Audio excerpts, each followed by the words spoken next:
Recording now. Go ahead.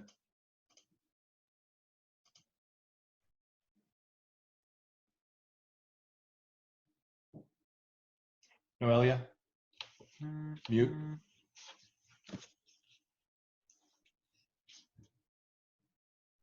Okay. So welcome everyone. I'm calling to order at 6:36 p.m. and we will begin with a roll call vote. Trustee Corzo is present. Trustee Proctor? Here. Trustee Hitchcock?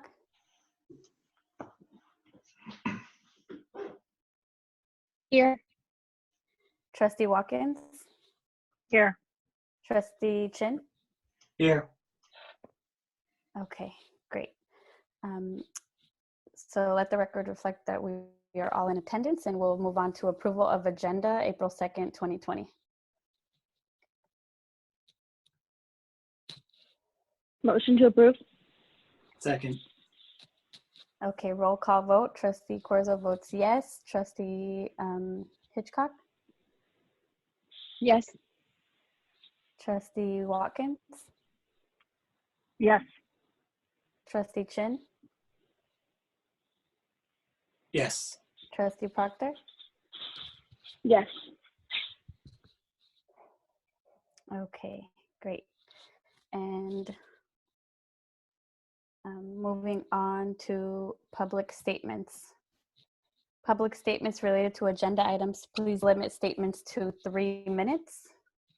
And I see that we have several hands raised so far. President Corzo, if I may, for those that are attending Yes. the first time in our new kind of modality for board meetings, those who are participating via the Zoom link have the opportunity to raise your hands. This will signify to the board that you wish to address the board for public comment. At this time, I'll do my best to try to get the order right, but we'll give opportunity for you. I will unmute your microphone. Your device, whatever it may be, may ask permission to use your microphone and to address the board. So just kind of wanted to make everybody aware. As of right now, President Corzo, we have 4 people that would like to make public comment. Okay, great. So I'm just going to go in the order that I see them raised here. So Fernando Lorenzo. Okay. Fernando, I'm about to click the button that will unmute you and allow you to talk. You have 3 minutes to address the board.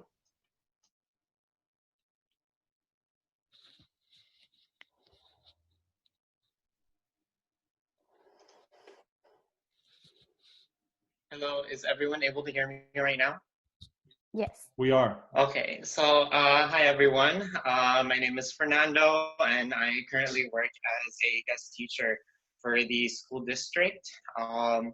I just wanted to mention that I have recently participated in a hackathon to try to build an online school in an effort to address the many, about 2 billion learners out there, students and teachers, scrambling to find a good platform to be able to organize like all their students. And so if you're able to visit americanteachers.com, basically I wanted to offer my services with our 55 member strong team to consider americanteachers.com as your main platform. But it is something we are working towards in the coming days and weeks, and we would definitely like for you all to, for the district to consider implementing and be as one of our first beta testers if possible. If anyone has any questions or any comments regarding this, I'm happy to be contacted via email at fernandoglorenzo@gmail.com. We are trying to build the world's online school at the moment, and we really hope this can be something this school district can consider adopting. As you know, for their classes, or if a student needs to visit like a health practitioner, or would actually like to set up like a event meeting hall for those wanting to consider graduating but have no platform to be able to host such commencements. But yeah, thank you everyone. Thank you. Fernando. Thank you.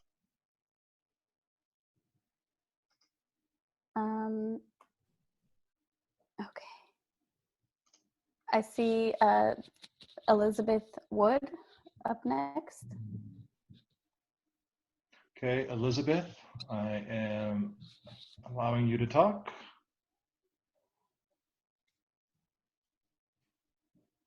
Go ahead, Elizabeth.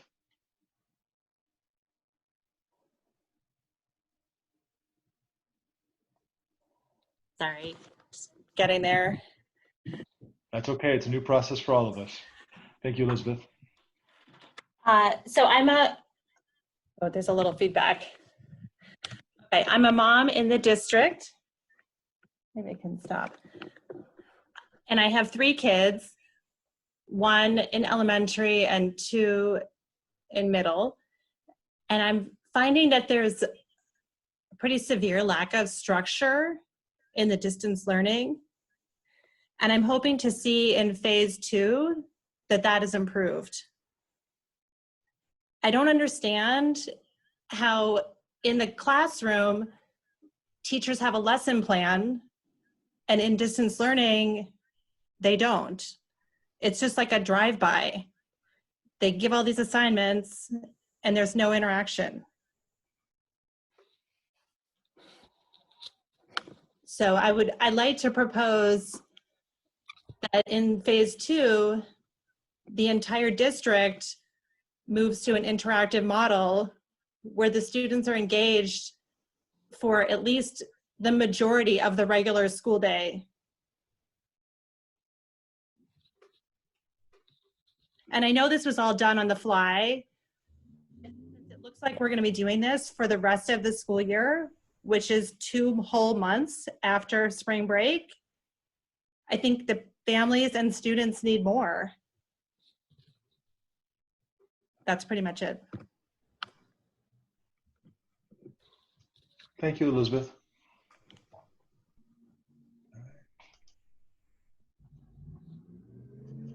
I think we have Palu next.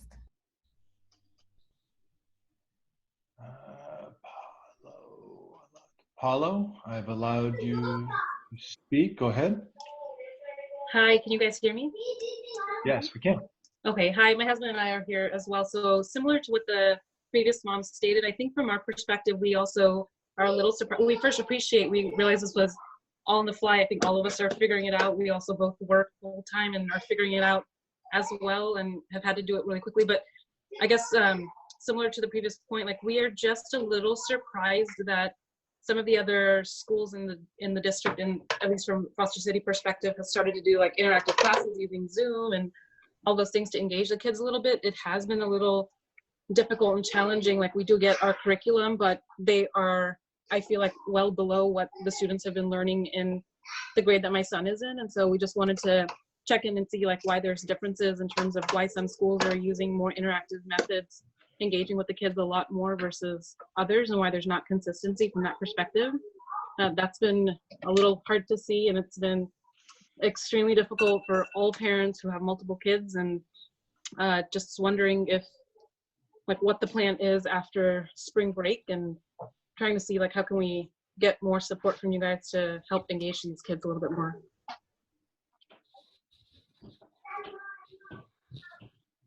Okay. Thank you very much. Appreciate it. Peter, do you want to go ahead and take over the public comments, just because I'm finding it a little difficult to track? Absolutely, not a problem. Next we have John Uloa. John, I'm about to unmute you.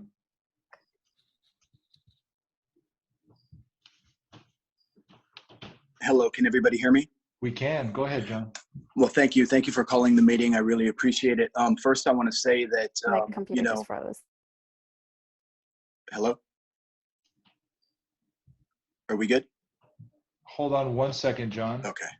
President Corzo, did I hear that you had a technical difficulty?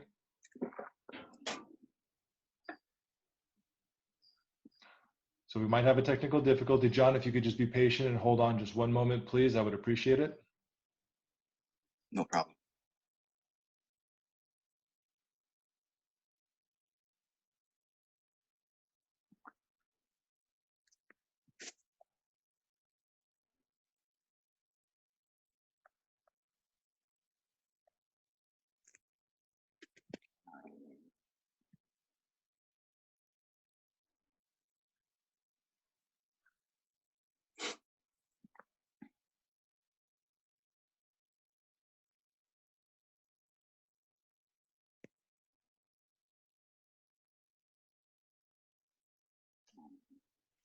All right, John, our apologies for the technical difficulties. Go ahead, you have 3 minutes.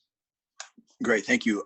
First of all, let me reiterate by saying I appreciate you calling the meeting. I appreciate the opportunity to be heard here. Not only am I a parent in the district, I'm also an educator. I teach full-time online at Skyline College. And on the one hand, while I appreciate the scramble to shift,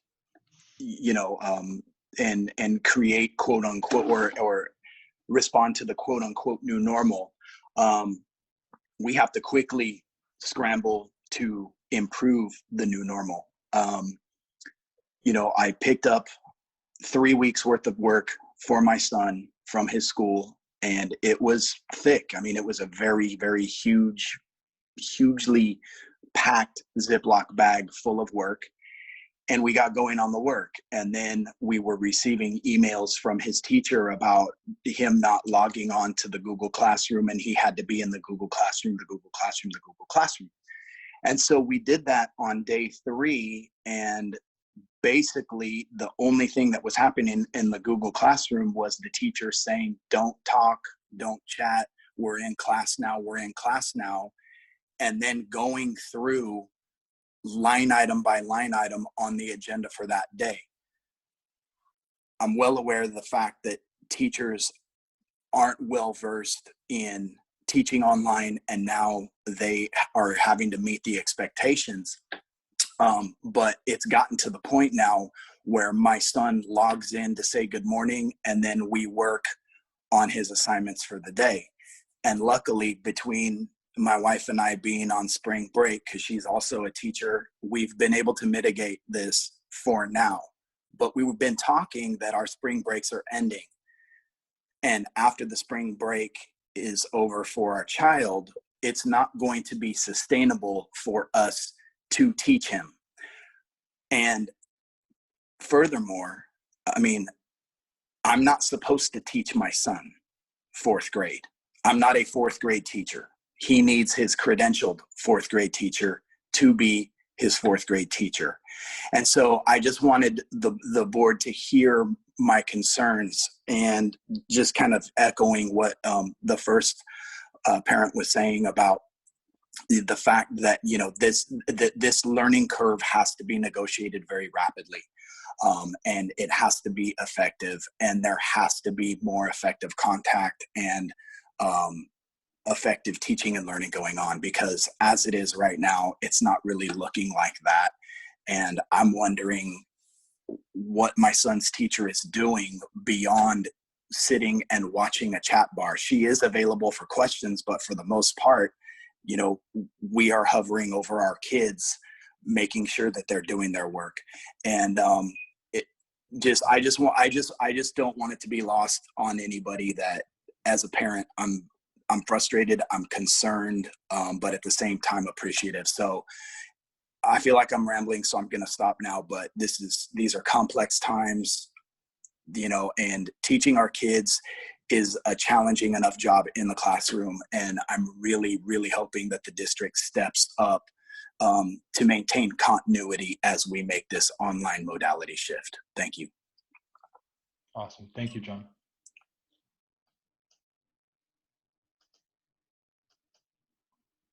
Okay. The next person I have is Jennifer Aquino. Jennifer, Can you hear me?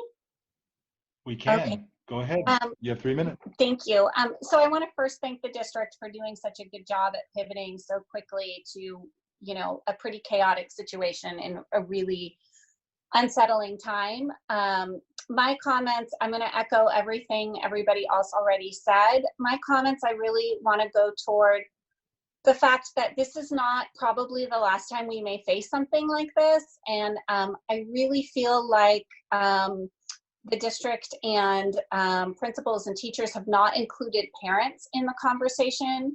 And I would encourage the district to bring parents to the table. We are the ones on the front lines right now trying to juggle our jobs, our kids, everything else, and being able to understand what is happening. The district has to be able to come to the parents and find out what's happening on the front lines. And there's been almost no effort to gauge what parents are seeing, feeling, or is happening. I'd like to point to the San Carlos School District is doing a full parent survey. They started that pretty quickly. It is something I know you have the capability of doing, launching and gathering. I think we all are in this together, and you're not going to create a distance learning plan that's going to work if you don't have parents who are on the front lines involved. And to that end, I don't think anyone expects a perfect situation. I think there's going to be learning curves for each individual educator and for each parent in terms of technology and interface. And I think that's all very understandable, but the lack of communication between the school sites, the parents, and the teacher have left a lot of parents feeling very isolated and angry. And I think, you know, if there were just a direct line of communication, even if teachers could just say, this is what the curriculum we're teaching is, this is why we're teaching it, here's how I'd suggest using it at home, that even would be a breakthrough. Or even the teacher saying, I don't know how to use Google Zoom or Zoom or Google, whatever the platform is, and I'm learning, or this is how I'm going to do this. Even principals accepting, you know, feedback and ideas and going back and working within their staff. But so far, every email I've sent, everything I've posted has been met with complete and utter defense. There is almost no accountability for how teachers are spending their time. And listen, I get it. They are at home trying to teach their own kids. This is a really stressful health crisis. And I want to not place blame on anybody, but I do think the district has some key questions it needs to answer. It needs to know, you know, there needs to be some accountability. There needs to be some direction to each school site about what's expected and what the expected learning times are every day. I'd like to know what the district's long-term plan is for creating feedback and including parents in a task force potentially. And how we can, you know, from what I understand, Burrell's not even providing teacher training until April 20th, which if you look at the calendar, that's ridiculous because by the time teachers get my apologies. I just want to let you know you have run on 3 minutes. Can you please just quickly wrap up so we can get to the other public comment? My apologies. Correct. I want to know how we're going to get feedback or participate in fine-tuning this process as it moves forward. Awesome. Thank you, Jennifer. Appreciate it. Okay, next on the list, Randy Painter. Randy, I'm about to click unmute.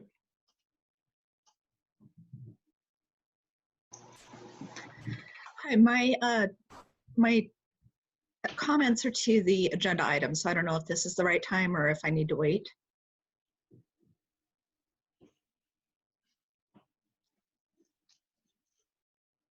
There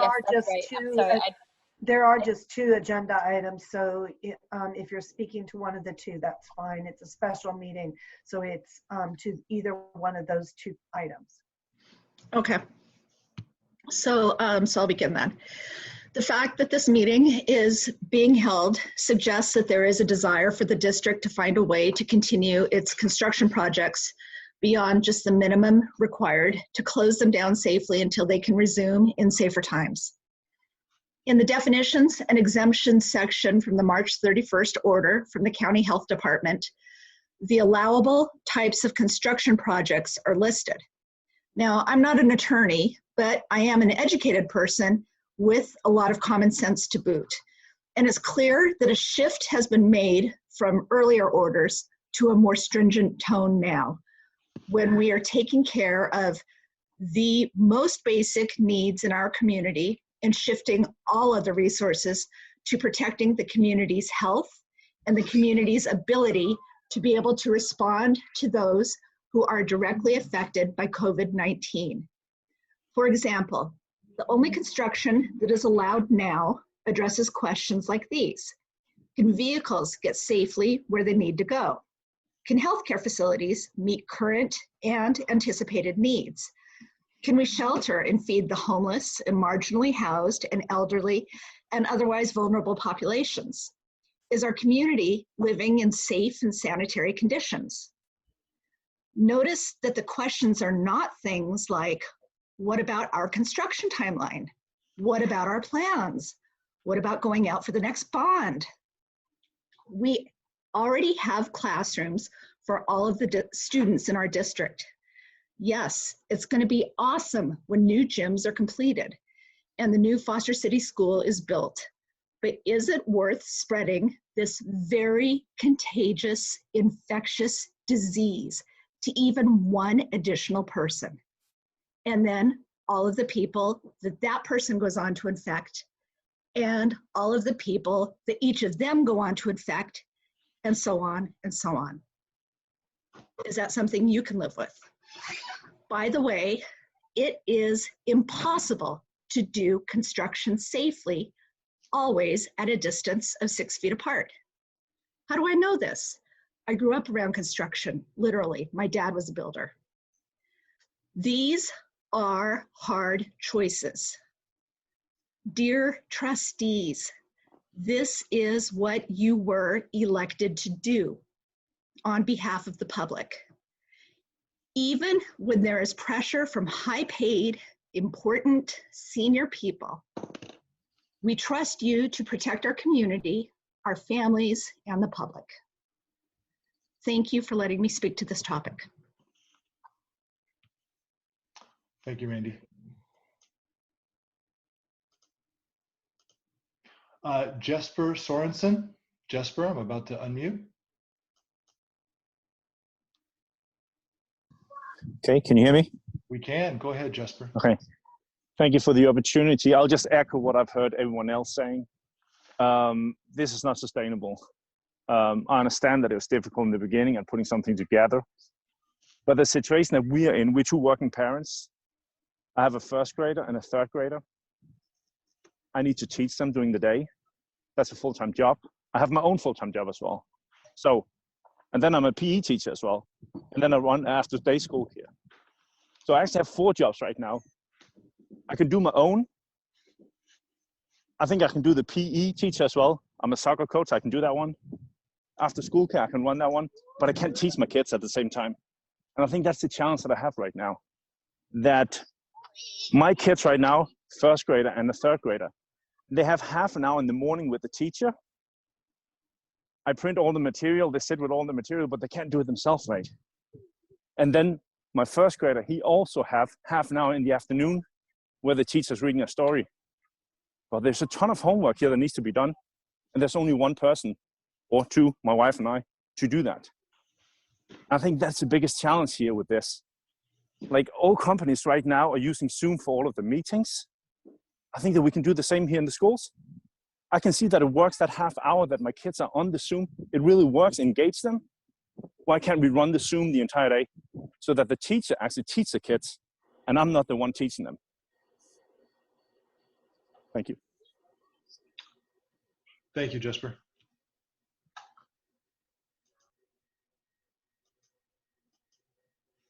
Okay. Andrew Rayback. Andrew, I'm about to unmute you.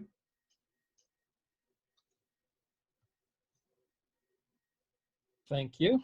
All right, Andrew, you have 3 minutes. Anyone's expecting miracles. We're all, beholden to the Corona situation. Just for context, my daughter is a third grader at Fiesta Gardens.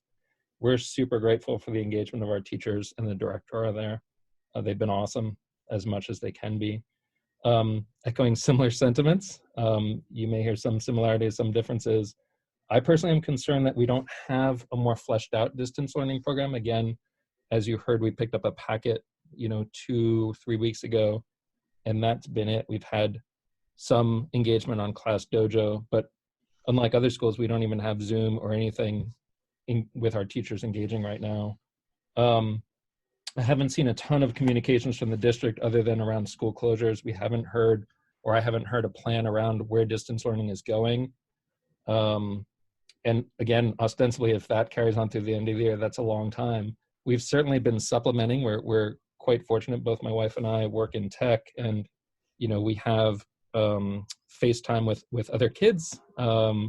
We do have some, one parent does math, another does English or Spanish, but that's in enhancement and just on our own. And my concern is not just for my daughter, who will get through the third grade fine, but there's certainly other kids that I think in our school that don't have those opportunities. Just in looking around the Bay Area, Alameda, Burlingame, certainly districts that are smaller in some cases, but I have friends in Tennessee. They're using more of the tools that are available. They're using Zoom, as people mentioned, they're using Google Suites. They seem to have more engagement on a tech side already. Just as example and model for you, if you want to look at Alameda's site, it's particularly good and calls out what they're doing, how parents can engage, what the tech stack is, and it's recent. I'm just concerned that we're falling a little behind as a district and hope to see very more soon. Again, I reiterate, no one's expecting miracles, but it feels like we're falling behind both locally and looking at other districts beyond. And I'm just hoping for better communications around the education component. Certainly I see information on school closures coming from the district, but what are we doing around ensuring that our kids are educated through the end of the year, and what those more tools are. And so that's I'm hoping for from the district. And again, thank you for your time. Thank you.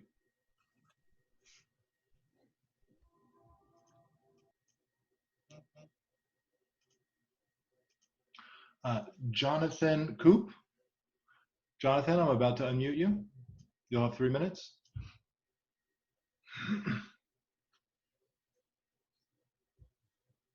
Good evening. Good evening, first of all, thank you very much for hosting the meeting. I want to echo what a lot of other parents have said. I think we're absolutely in this with you, and we'd like to help. And so I think instead of piling on, I just wanted to maybe make a couple suggestions as well as maybe something to consider. So as Jennifer had pointed out, I think parents want to be involved. And I think one of the unique things we have going on in Foster City and in our county, we have a lot of tech people that work for tech companies. We have a lot of tech prowess. We have availability of tools. I'm sure we could leverage even some of the tech resources in our companies. I'm a senior exec at Oracle, and I'm pretty sure we could think of ways that we could leverage some of my peers, some of the tech, and I think there are even parents that would volunteer some time if you guys need help with training, right, how to use tech. If you want, I'm sure there are resources in the district, also from a parent perspective, that could probably even help with training of your teachers, right? So I do believe that there's probably a lot of willingness and a lot of availability. The other thing I would say is, for context, both my kids are at Bowditch Middle School, a 6th and an 8th grader. So maybe I'm speaking a little bit differently than some of the parents with younger kids, but I actually would be quite open to a recorded lesson. I would be quite open to, instead of having the teacher to do 5 classes, could they do 1 class, right? 1 8th grade class of social studies. And I'm even open to it happening at 6, 7 in the evening, right? To make room for the teacher's life and everything. So I think there are different ways to think about this. I'm sure there's some restrictions and considerations as it relates to hours and time. But once again, I think this is an unprecedented time, and I have a feeling parents would flex, because it gives me the flexibility during the day as a single parent to manage my life accordingly. The other thing I did want to raise real quick is I know I'm seeing a bit of inconsistency. So the 6th graders not getting as much sort of interaction, the 8th graders getting a bit more. But what I did also want to raise around that is Google Classroom, Zoom. I have had colleagues and friends in other states who it's been raised to them that there might be some security considerations as it relates to video of minors. So I may ask you to maybe quickly look into that. And the way it was explained to me is the teacher could broadcast, but technically the kids should not be broadcasting. Now, once again, I don't know if that applies here in California, but certainly my colleagues in Connecticut were informed of that when they were going to deploy Zoom and Google Classroom. And then my final comment is, I know this is going to be very challenging for all of us, but one of the aspects that's absolutely going to be a challenge for the kids that they're missing is the social aspect. And so that's why I want to stress, if we can get some engagement, at work, we're doing things like virtual coffee, virtual happy hour, bring your pet to work day, right? There are ways to do sort of fun, interactive. Now, once again, I think I'm up on time, so I'm going to pass it off to the next person. But once again, thank you very, very much for the meeting and for the time. Thank you, Jonathan. Appreciate it. The next person, as it's written here, is Heinz P57. If you wouldn't mind giving us your name, and then you'll have 3 minutes to address the board. Yes, hi. My name is Heinz Puschendorf. I'm father of a third grader from San Mateo Park School. And it's kind of just to reiterate what has already been said as well, but maybe a little extra. I believe that, I know we were caught unprepared being home with our kids, my son himself to take care of things.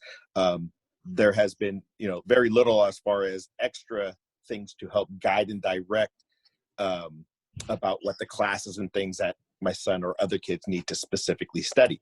Now, the speaker right before me made a great point about making, like, say, video vignettes, small tidbits of learning sessions on things, especially for each of the grades that are going over. So although we got a huge monster packet of information, several different items and materials to use, we really didn't have any guidance or real direction. And I'm still trying to struggle and sort through it, even to, I don't know, this is almost like, are you smarter than a third grader right now, just doing some of the work, because it's some of it just isn't as clear as it could be. And maybe I'm just overthinking it as well. But previously to all this happening, the one parent earlier, talking about how there isn't as much interaction or involvement of parents. I've been specifically saying that the last 2 years. And in fact, I'm on the, not on just my school's ELAC, but I'm the chairperson for the DLAC, the county committee. And that was about a list of 30 plus things I think that I brought to the table for that side.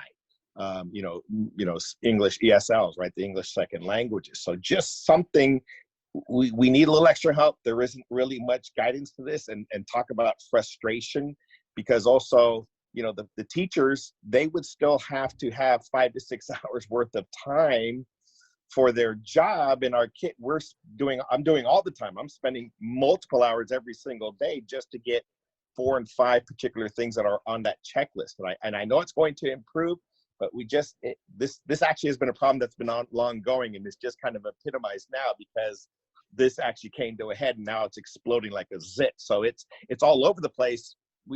Hopefully we can get some guidance, direction, and I think I'm just venting because I am frustrated as well. So thank you. So thank you, sir.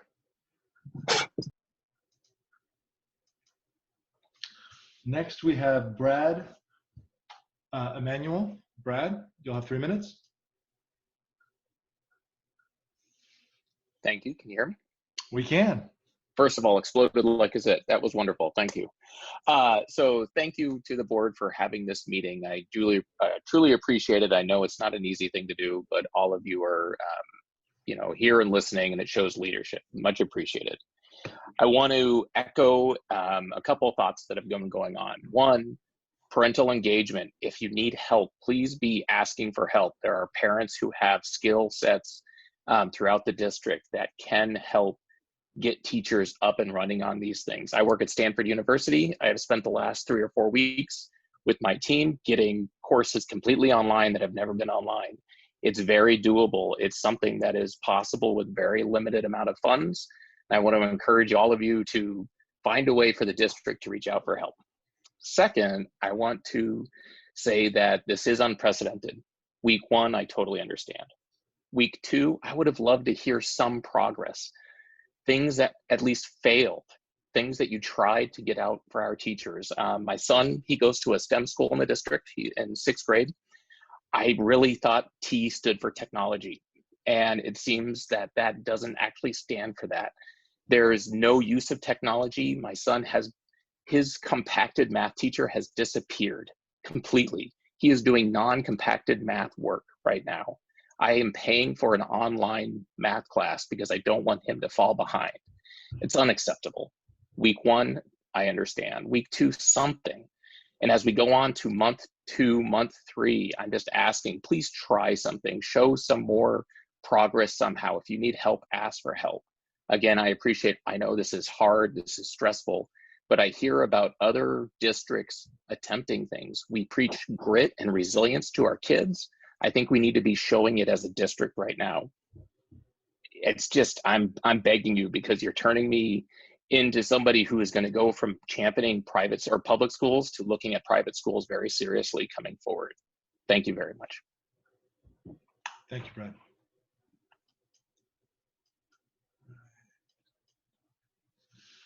Okay, the next we have Anquima. I hope I'm pronouncing that correctly. You'll have 3 minutes.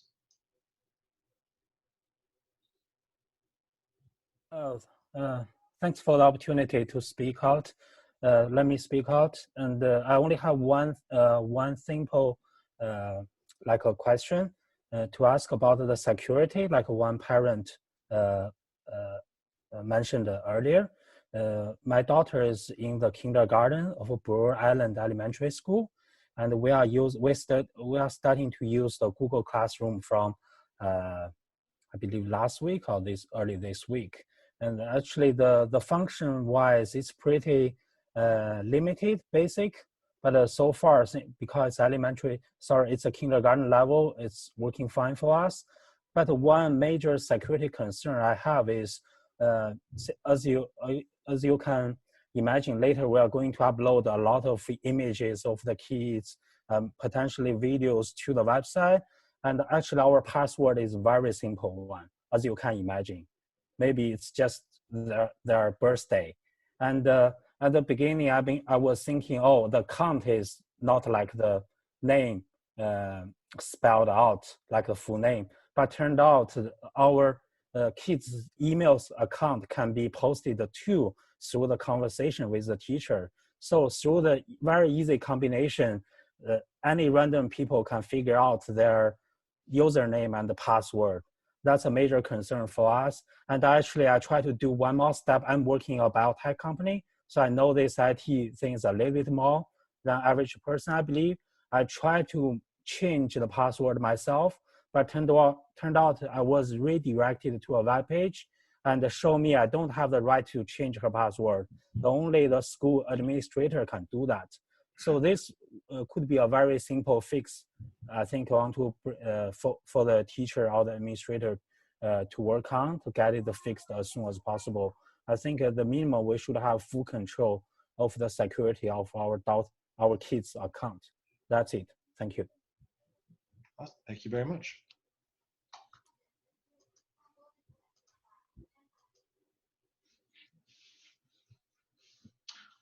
I believe the next person, sorry.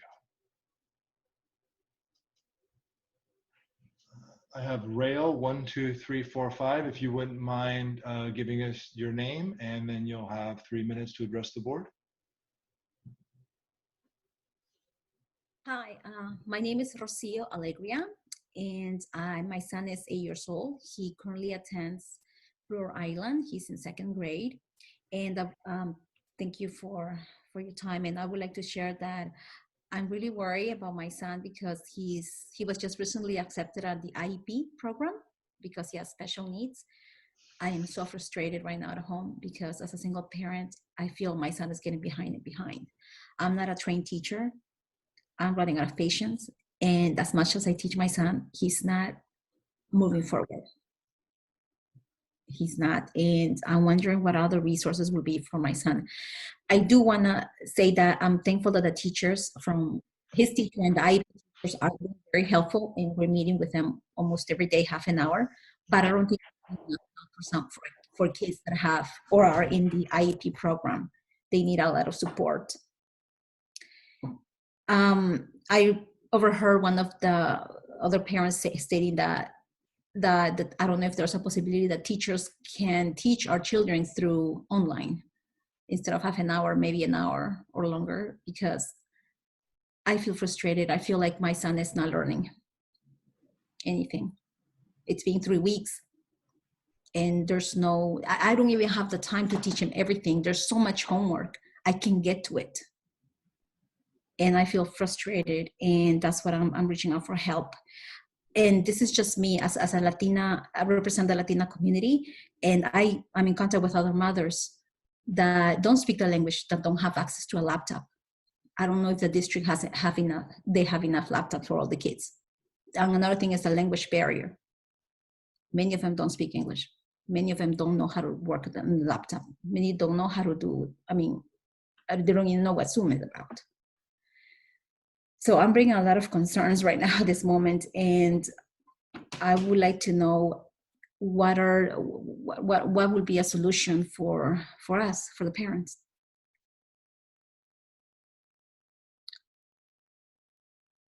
And that's all I wanted to share. Thank you very much.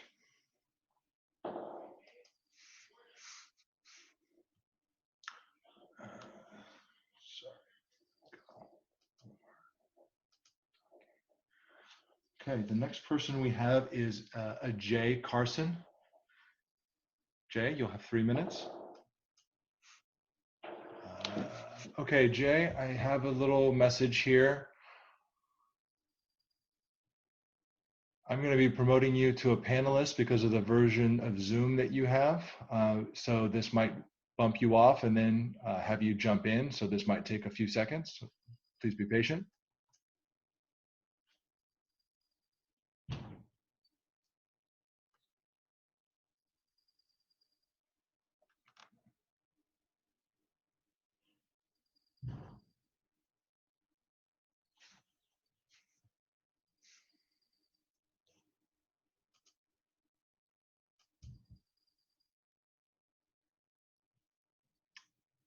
Did Jay come back?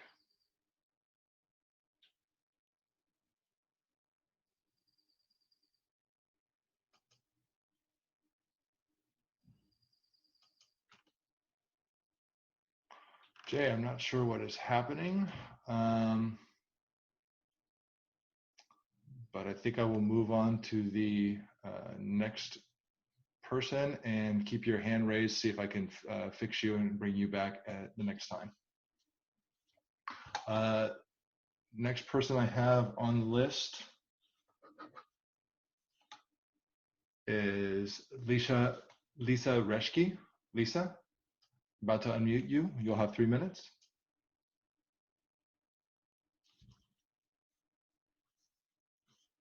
All right, I'm actually Lisa Warren, but the only place I am by my married name is Facebook, which is what I signed on. So yeah, y'all know me.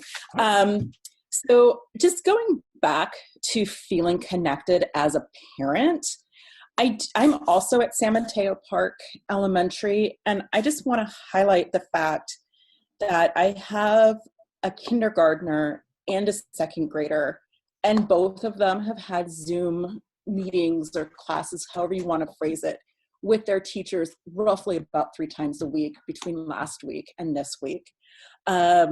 They've been light assignments. For example, my daughter's kindergarten teacher was like, hey, go visit Mo Willems and learn how to make a pigeon. And we'll talk pigeon drives a bus or one of the pigeon books the next day. So they all got to share their little pigeon and do that. My son's second grade class, the teacher put a YouTube on YouTube, a video of her reading a book and talking about the invisible string and how that ties us all together, even though we can't be together. And then they get to make, she called them accordion people, but like the dolls holding their hands together when you cut them. I can never do it, but he was able to. Go Logan. But you know, and then tomorrow they're going to share them. So I feel like all of this is getting to that phase 2. It feels like right now is a great time if there's teachers that aren't on Zoom, or you know, if there's people that aren't connecting on Zoom within the class. This is a great time to prep for that next step, because it gives everybody a chance, both instructors as well as families, parents, and kids, to get used to the technology and get used to, you know, this is the new way we're all going to be communicating, and how we're all going to be, quote unquote, together during this time. So I just wanted to let you know, because I know there's a lot of parents out there that don't feel like they're getting the feel, you know, feeling like they're connected with their school and with their teachers. I do feel like it should be highlighted that there are teachers out there that are working on that connection and working on trying to keep the class together as best as they can during this time of complete uncertainty. So I just wanted to let you know that that was going on. And my kids are very much benefiting from it. Awesome. Thank you, Lisa.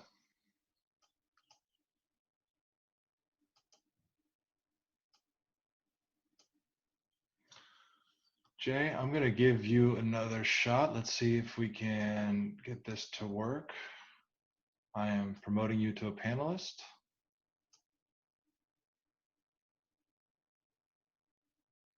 There we are. If you could unmute yourself, you'll have 3 minutes to address the board. Hello, all. Can you hear me? We can. Go right This ahead. is Jennifer Carson. Good to see you all. I wanted to chime in on my experience in the last 2 weeks. This is actually what I've been doing, is rolling out digital learning in our district. So I work at Menlo Atherton. And again, on first glance, it might sound glamorous to be at MA. And that we could just, like Palo Alto, we could roll it out like no big thing. But I did a lot of the down and dirty work. I still went to school every day, even though the school district office was closed, getting out Chromebooks and hotspots. And I think the thing that I would make sure you understand is that we probably had twice as much need as we expected. So even kids, we had done a survey of kids who needed a Chromebook and needed Wi-Fi, and we got a certain number. And then once everybody was actually working at home, they realized, oh, they couldn't share their computer. Everybody needed their own Chromebook. Oh, we all couldn't be on Wi-Fi at the same time. They needed the hotspots. And in fact, the hotspots we ended up buying and distributing to our kids, we ended up needing one per kid in order for them to function. And they're still mostly okay, but they still have a lot of glitches, right? So know that it cannot be a one-day distribution. It's a serious undertaking. I think it's critically important. We have to get the kids on there.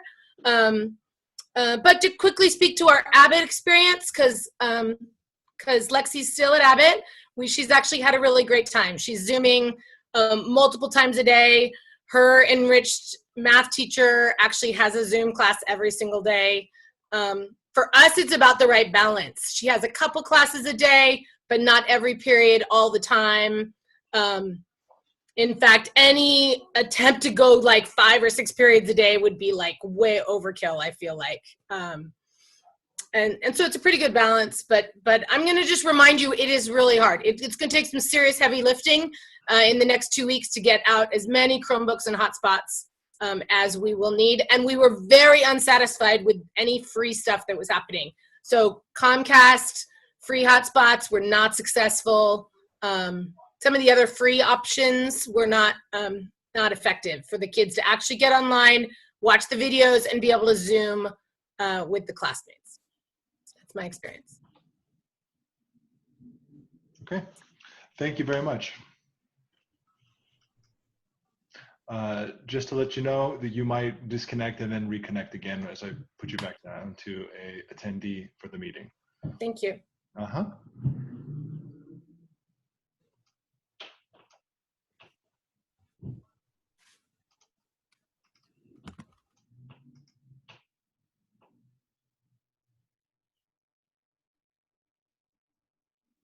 Where did this go?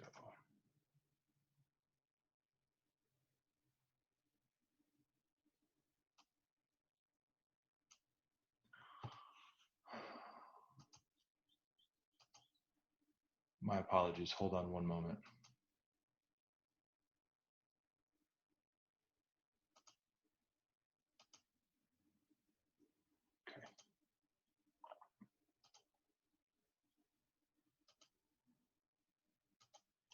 Okay, the next person we have is only identified as Lisa. Lisa, if you wouldn't mind giving us your name, please, and then you'll have 3 minutes to address the board.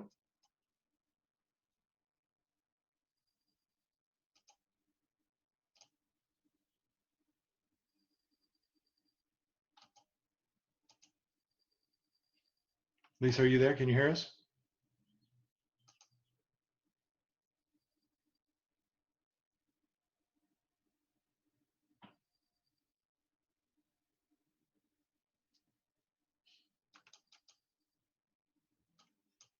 All right, Lisa, can we give it one more try?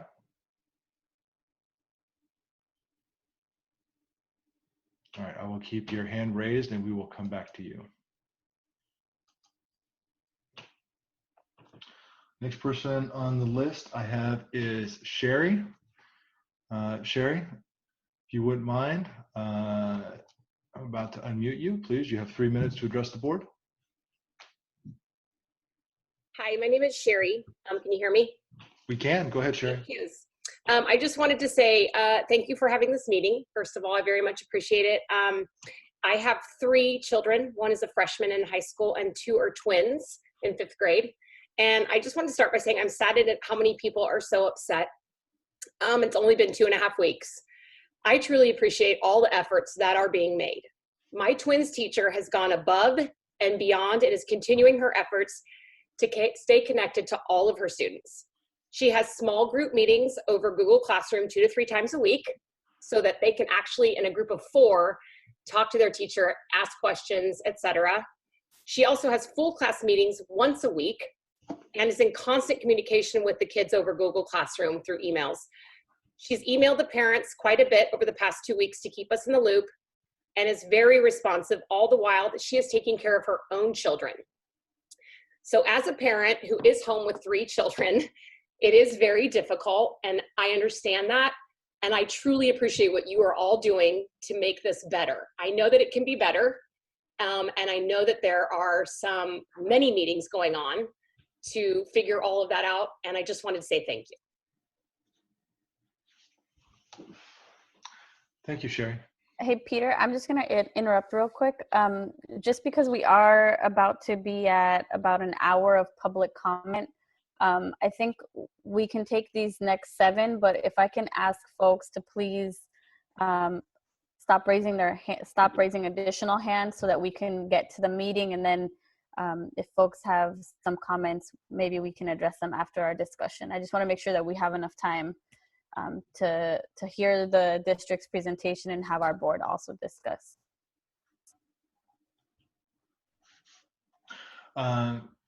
President Corzo, I'm taking a quick note of all those who had their hand raised at the time of your comment, and I will only do that. And I'm seeing more hands up now. Yes, so President Corzo, we currently have, I believe we just had Sherry speak, so that's one that I need to lower. We currently have 7 hands. Do you want to take these 7 and then leave it as is? Yeah, let's take these 7, and if folks could just please be mindful of time. Thank you. Okay. All right. Next one is Molly Carter. Molly, you'll have 3 minutes to address the board. I'm unmuting you now. Okay. Molly disappeared, and I unmuted I'm assuming Julie MacArthur. So. Hi, can everybody hear? Yes. Okay, so my name's Julie MacArthur. I am a 5th grade teacher in the district, and I actually was not planning to speak tonight, but listening to the comments, and I want to thank Sherry for her comments. I feel like a teacher perspective is really important right now. I can assure the board and everyone that teachers are working more hours right now than they have ever worked. I don't know any of my colleagues who are not working until 6 or 7 o'clock every night. We have been asked in 2 weeks' time to completely shift the way we deliver instruction. And I think, in most situations, in most work, 2 weeks' time is a really quick turnaround time to completely shift the way you do your work. I also think it's really important as we consider going forward. I know the district and SMETA have worked really closely together to come up with a plan that really addresses what is appropriate and what students need right now. And we are focusing on connection. But I think it would be a big mistake to try and replicate what we do in a classroom when we can interact with students in a distance learning model. I don't think it's realistic. I don't think keeping Zoom open all day is realistic. I don't think there's any way that we can make a distance learning model follow the pattern of what we do in a classroom. I think we need to think realistically about what we can do with the tools that we have right now, and maybe let go a little bit of any idea that it will be what a classroom is. If we didn't need teachers in a classroom, then we could all just do distance learning all the time. But I think we all realize now that that just can't be how it is.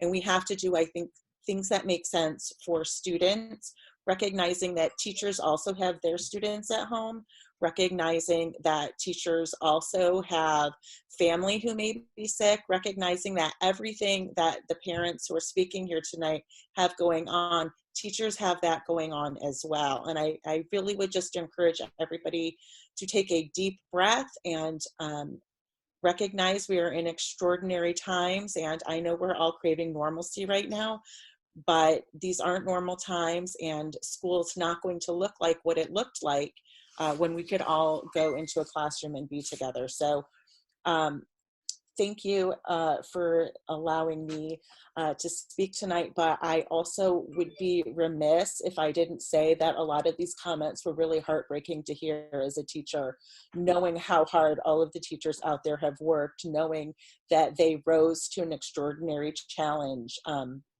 I think that some of the, I would be lying if I said that some of the comments that were made tonight were not incredibly hurtful. So thank you.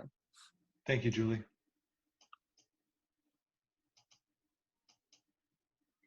All right. I believe it was Molly. We had difficulty. I'm going to try one more time, see if we can get you unmuted and give you your 3 minutes. Okay. Molly, are you there? I am here. Thank you so much. And if it's okay with the board, I wanted to cede my time to my daughter, who wanted to share from a student perspective very quickly what she has seen. Hi, I'm a 7th grader from outside the district, and my school situation is that we are on Zoom with constant teacher interaction for most of the day. Now, what I've experienced with my sister, who's a 5th grader inside the district, is that she is finishing the work handed to her in 2 hours or less. Now, to try and contradict this and try to put more effort into her learning, we have put her on Khan Academy, but I feel that because my situation is working out, that it is possible and that it can happen, and we can't kind of just go with the flow from now on. So some suggestions that I have are that to keep the schedule as normal as possible. From experience, I can say that it's less stressful and it's just better for most people.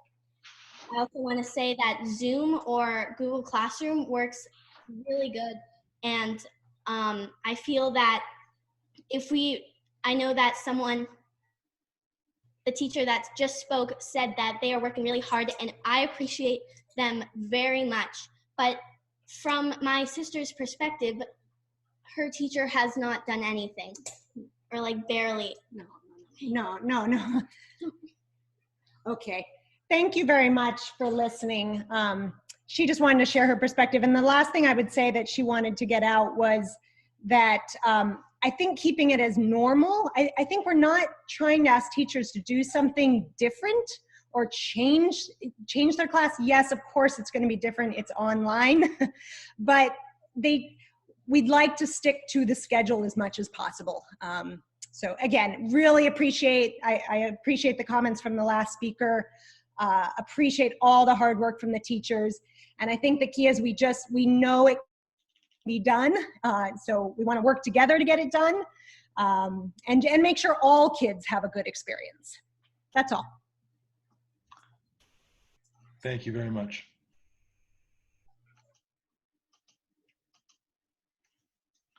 Douglas Edmonds. Douglas, I'm about to unmute you. You'll have 3 minutes to address the board.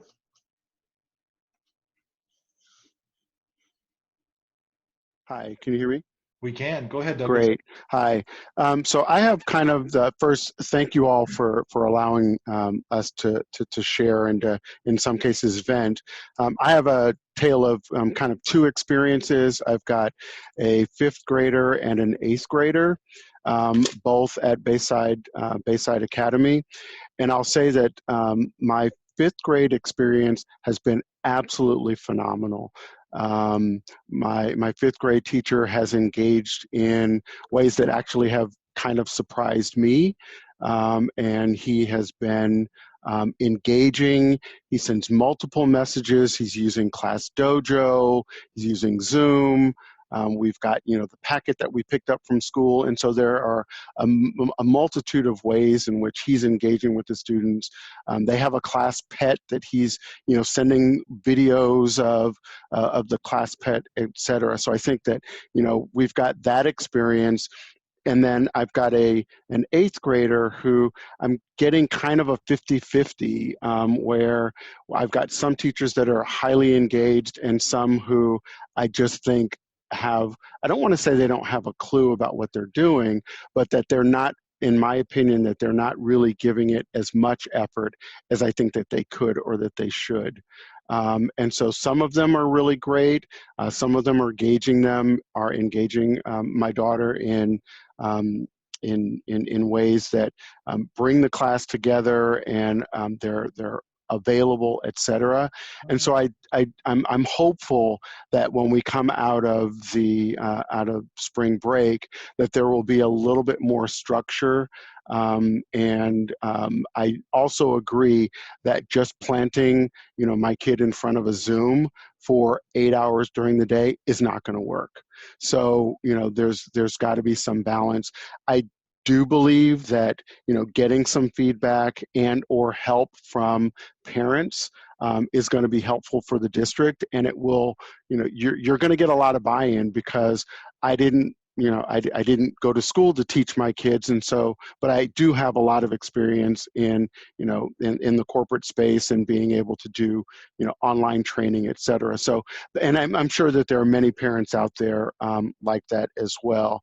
So, week 1 was hectic, got better week 2, even better week 3, and I just applaud everyone for all of their effort, and just hope that as we come out of the break that things will continue to improve in this very unprecedented time that we're all experiencing here. So again, thanks a lot. Thank you, Douglas.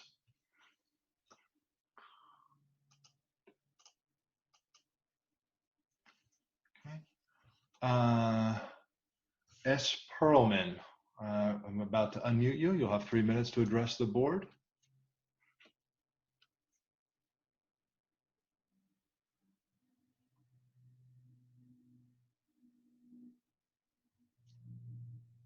I'm not sure if that's an S. Perlman.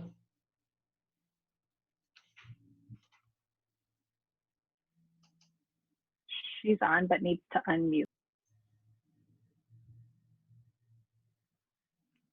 I'm going to give this another shot. S. Perlman. Okay, I'm going to leave your hand raised and try to come back to you in a moment. Douglas, we have heard from. And how about Nando Figueroa? I'm about to unmute you. You'll have 3 minutes to address the board. Okay, Nando, apparently you're also using kind of an older version of Zoom. I am going to promote you as a panelist. It'll kick you off and probably jump you into the Zoom shortly. So here we go.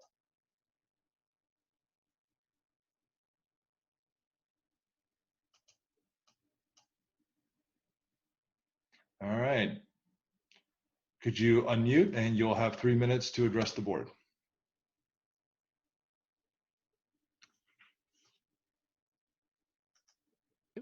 Yeah, there you go. Hi, thank you so much for the opportunity. My name is Fernando Figueroa. I am the teacher for Spanish immersion, and we've been using technology since last year, and just wanted to share a couple of things. The kids have adjusted very well for a Spanish immersion program. We have Google Meets constantly, and what they're sharing is how they feel, how they are, they miss their friends, but the rigor is still there. And we are, I think Julie MacArthur put it really well, saying that we're trying to overhaul something. And the ideas of replicating the same instruction in the classroom that happened in the classroom in a virtual space, you have to think a little bit outside the box and be a little bit creative. And we read together, we answer questions together, we share, and it's something that I'm seeing not only students from other classes, but also my colleagues actually having those conversations. How can we do this better? So the effort and the heart is there. What we need is, and the reason why I'm here is because we have a need for devices for second language learners and how they can have access. This is one of the things that is in every teacher's mind on my side and on my other colleagues. And whatever you guys can do to help us out with that, it will be greatly appreciated. And that's about it. Thank you, Fernando.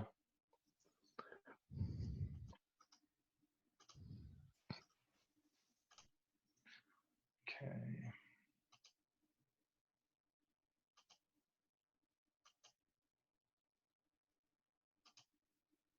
All right. President Corzo, we have our final speaker. It was S. Perlman. We're going to try this one more time. Okay, S. Perlman. Hi, can you hear me? We can hear you. You have 3 minutes to address the board. Okay, great. So my name is Stephanie, and I have a third grade son at Fiesta Gardens. He's in the Spanish immersion program there. I don't speak Spanish. The thought of him having no Spanish for 5 months is frightening, and how he'll continue to the next grade. We've had zero communication with the school except reaching out to ask if I've done the tech survey. Other than that, there has been no communication, which completely infuriates me. When I hear that other schools in the district receive daily check-ins with their students via Zoom, Google Classroom, Google Hangouts, and we've had nothing. We picked up a packet the first week. The packet was probably maybe a week's worth of work. We're now in the end of week 2. We've had to use other resources, Khan Academy and other online tools so I can educate my son. I'm also a working parent trying to be a teacher and do my own job at the same time, which is extremely challenging. I had reached out to our principal early in the week, expressing my frustration of why aren't our teachers communicating? Why aren't we getting Zoom? Why aren't we going on Google Classroom? Where's the disconnect? All the other schools in the district are getting this. And the director at our school told me that Zoom was not allowed because it's not HIPAA compliant. That is what she told me when we spoke. I asked, well, I don't understand. Why are other schools getting that if it's not HIPAA compliant? So here I am, just really, really frustrated and upset that we're not getting any communication. It's a complete disconnect. My child hasn't spoken to his teacher in 3 weeks, since March 12th. has had no communication. I'm friends with other families in the school, and they're just as frustrated.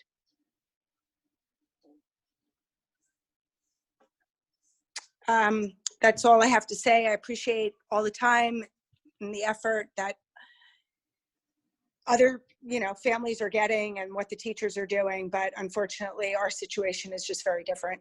Thank you. Thank you, Stephanie.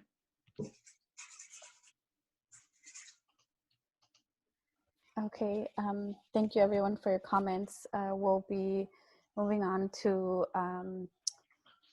consider our next agenda item, which is consideration of whether current construction projects at school sites will be designated as essential governmental function under the revised order of the Health Officer of San Mateo County issued on March 31st, 2020. Thank you. I wanted to bring this forward because we do have to make a decision. The most recent health order does require a review as to whether construction should continue as a governmental function. There are particular types of projects that have been listed for consideration for continuing, and we have asked County Counsel Ilana Mandelbaum to present this item for your review. She can explain the ins and outs of the order and what types of construction items are up for possible continuance.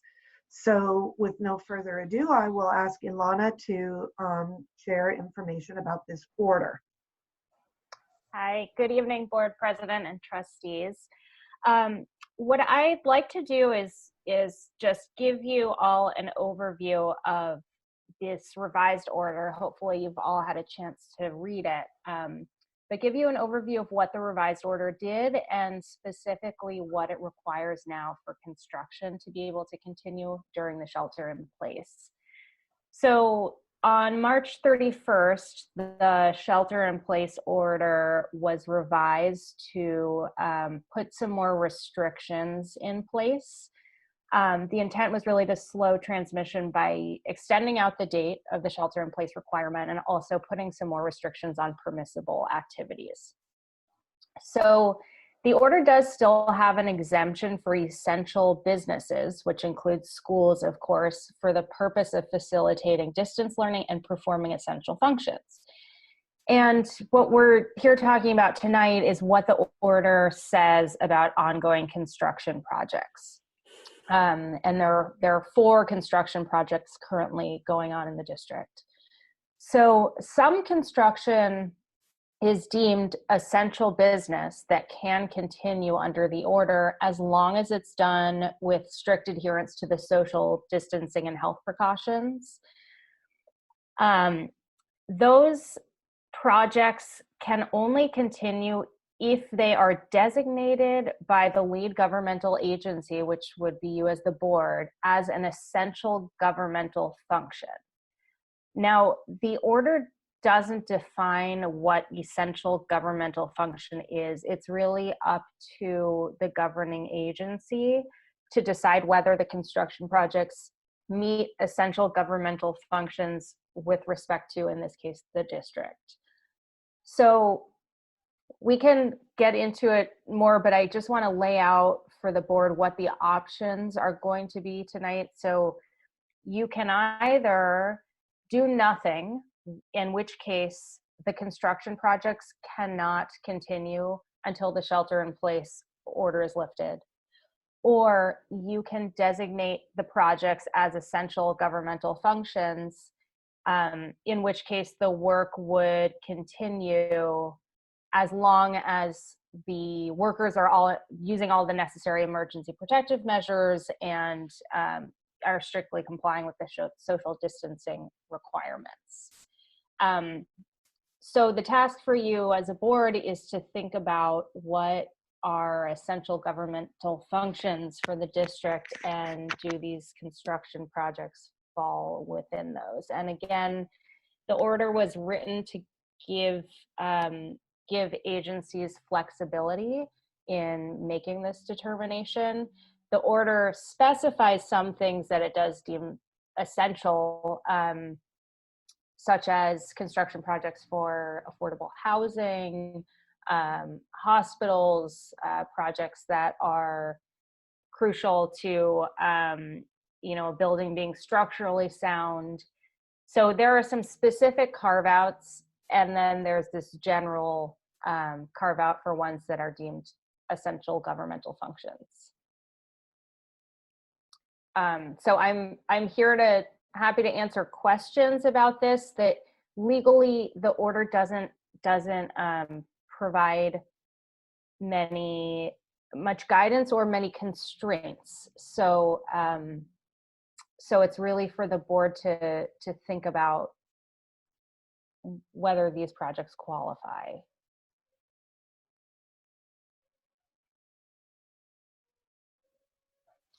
Thank you, Ilana. Are we going to have another district representative present, or should we start our discussion? So Patrick can certainly talk more about the specific projects that are ongoing. Yeah, we all know which the projects are very, very well. So but Patrick is here to answer any particular questions if someone had a question about the projects. But basically, it's a determination now by the board as to whether or not these are essential government functions. And I gave you a lot of reading material ahead of time so that you could look at the order and to look at a legal counsel review, which actually Ilana wrote from Claire Cunningham. And then we've heard a summary right now from Ilana. So now I think it is time for you to determine whether you would like these to continue. You feel they're essential or they're not. Thanks. Thank you, Dr. Rosas.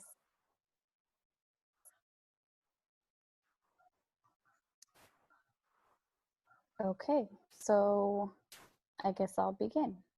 Peter's talking, but he's not. Oh. His volume Sorry, isn't working. microphone was muted in 2 places. My apologies. President Corza, would you like me to help facilitate? I figure we'd use the same methodology we used with the attendees, that have the board members raise their hands, and then I call upon them. Would that be okay? Sure. Fantastic. So the first person to raise their hands was Shara. Shara? I was wondering what other districts in our area have done, if they have, what decisions they have made, if any, about construction that's occurring.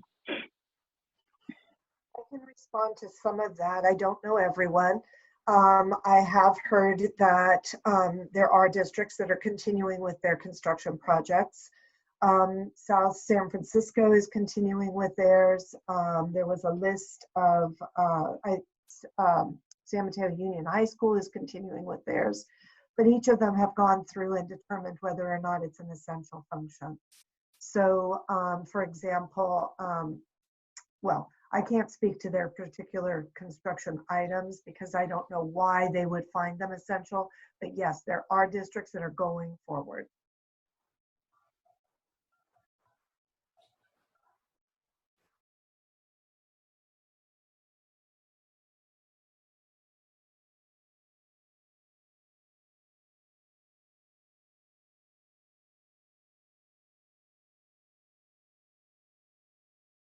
Sorry, the next hand I saw was Trustee Proctor.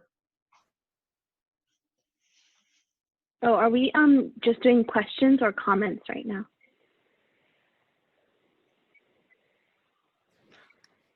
I think we can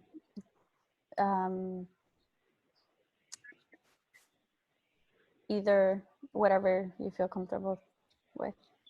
Okay, I just had some comments. So I read the order and all the documents multiple times, and I just wanted to kind of read some of the notes that I took. Going back to the intent of the order, it says that the intent is to ensure the maximum number of people shelter in their places of residences to the maximum extent feasible to slow the spread of COVID-19 and mitigate the impact on delivery of critical healthcare services to those in need.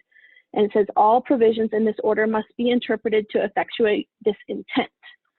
And I know that this order is a more restrictive shelter-in-place order, And when I look at the kind of, in the frequently asked questions, it talks about what kind of construction projects they consider essential. It's healthcare facility construction related to COVID-19, affordable housing, shelters, temporary housing, projects needed to provide critical services to certain vulnerable individuals. I'm just not seeing anything that would tell me that our school construction is considered essential. And so that's my opinion there. Trustee Chin?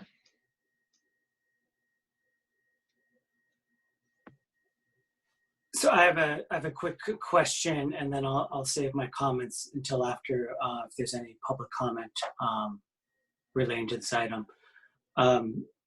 Over the past week, I know we have talked maybe internally about closing our construction sites, and I believe our staff went out and actually did a sort of straw poll or estimate of what the financial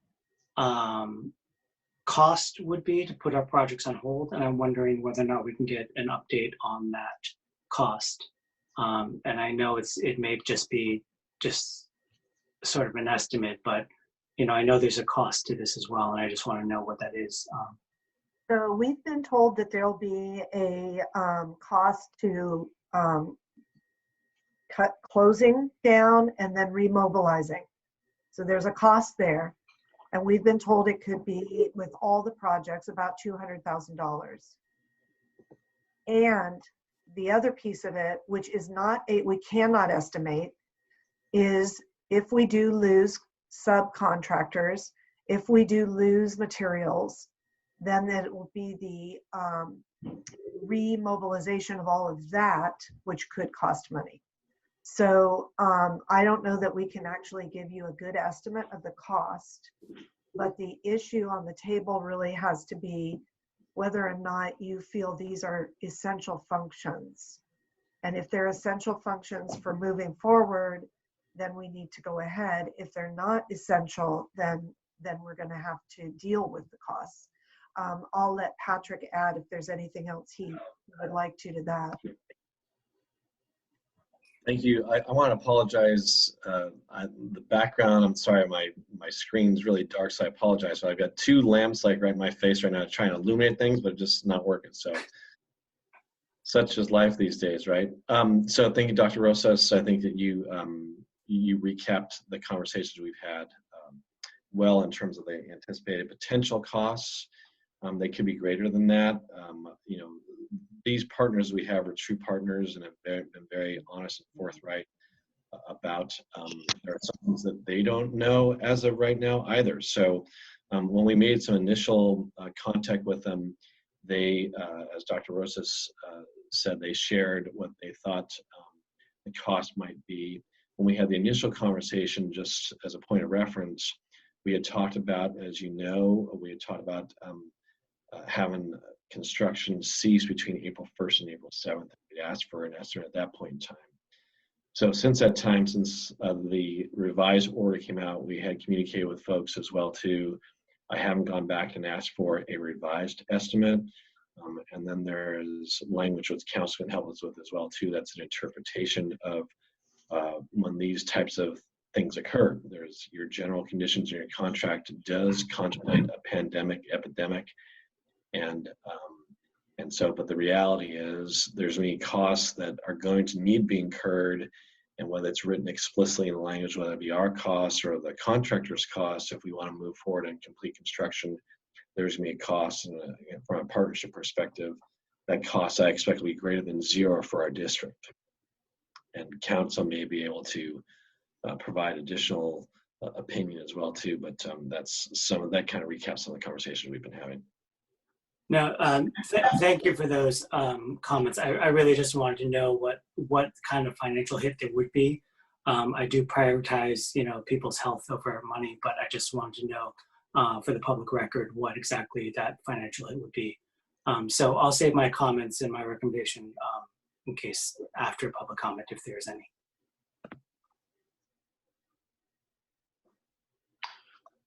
Okay, Trustee Hitchcock. Can you guys hear me? Mm-hmm. Okay. I just kind of wanted to touch base on what the essential services, and that, you know, if a project whose delay would burden on the district, you know, that's so great that we can deem it essential. This kind of taps on what Ken just said or asked. I do want people to be, you know, I totally support health, but I also, looking at a financial aspect, is it possible to know what each project would cost estimated for stopping it and restarting it?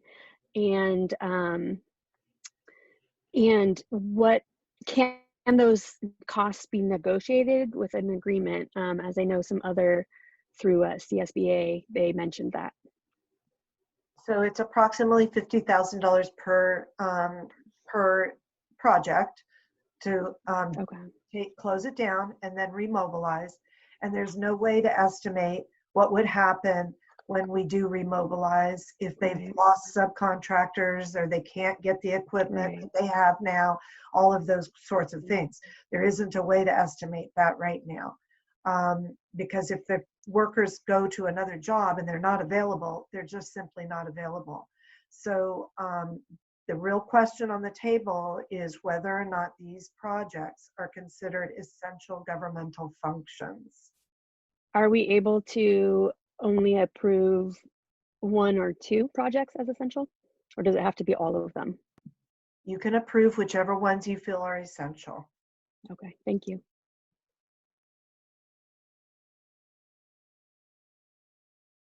President Corzo? Thank you. In terms of questions, I have a lot of comments.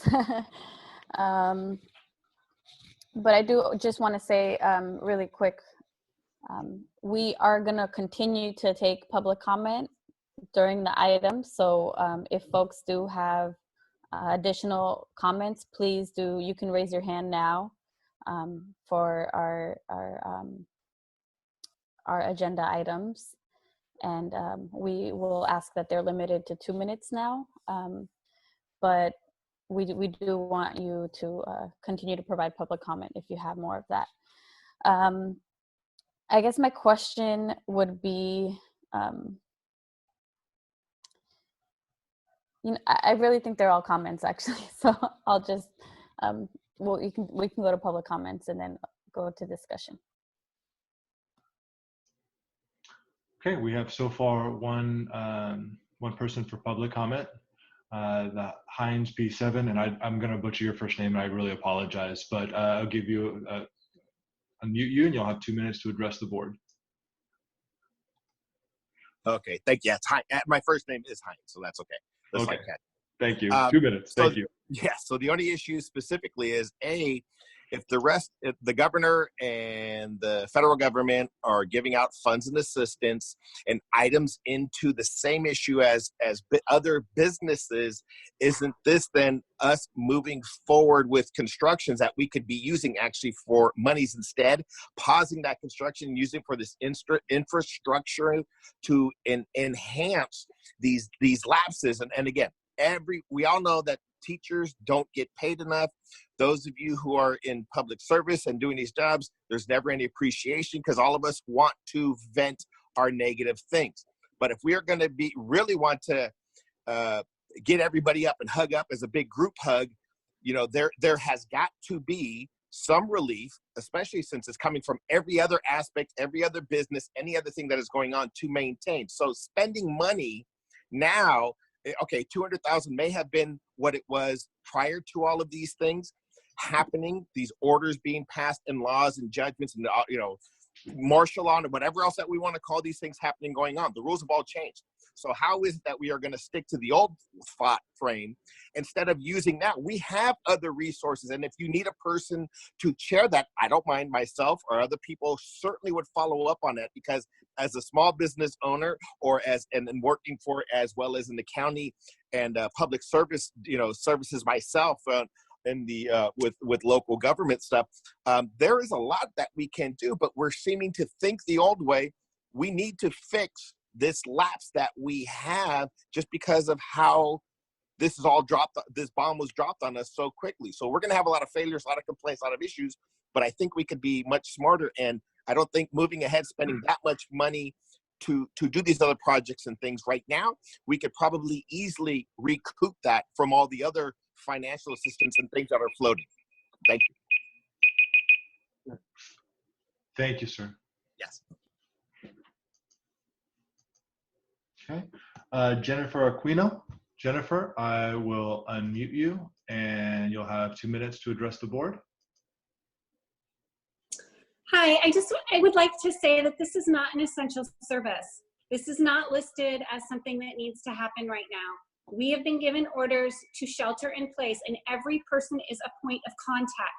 You risk overburdening the entire hospital system and further lengthening this distance learning and this pandemic and jeopardizing thousands of people's health simply because you want to save a little bit of money. It is unconscionable, and if you do it, you will not be able to live with yourself because you will not know how many of those workers went out and infected other people in this community. Okay. Thank you, Jennifer.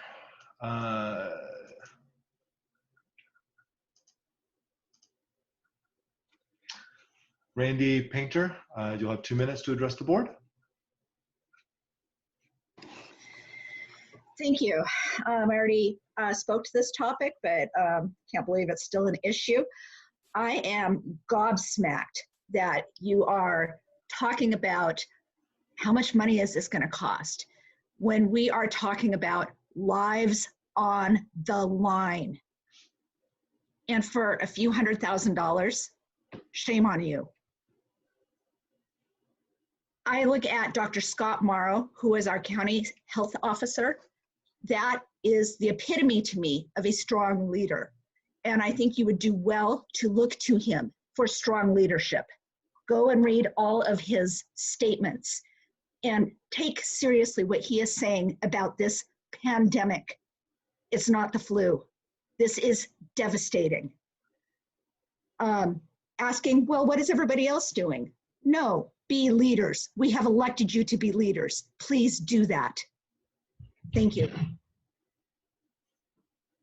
Thank you, Randy.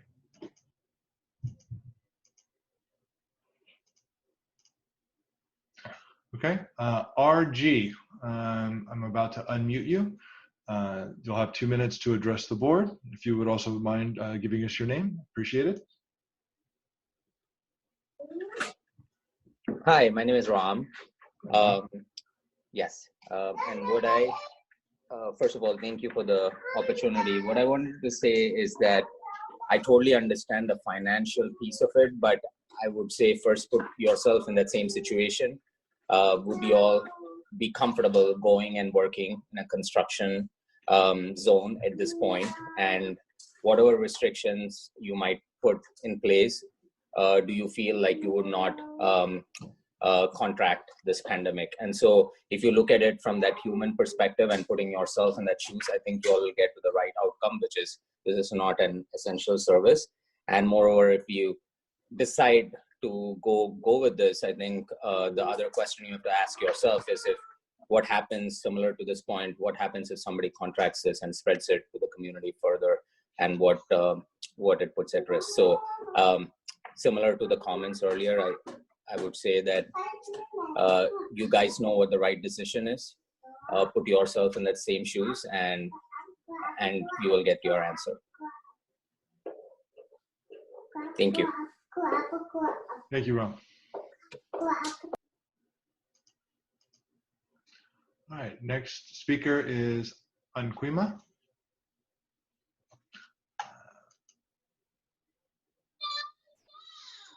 Yeah, I agree with the previous comments. It's definitely not essential business. And considering the most recent comment from Anthony Fauci, actually he suggests everybody should be at home, the whole country. I think, yeah, like what we were doing is biotech pharmaceutical, actually considered as an essential business, but everybody from our company is working from home. Yeah, that's just for your information. Thank you. Thank you.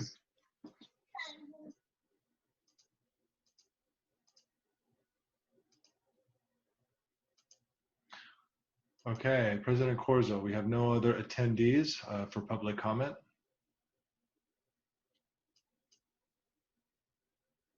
We do have board members that have raised their hand. I'll just go down the list. Trustee Chin.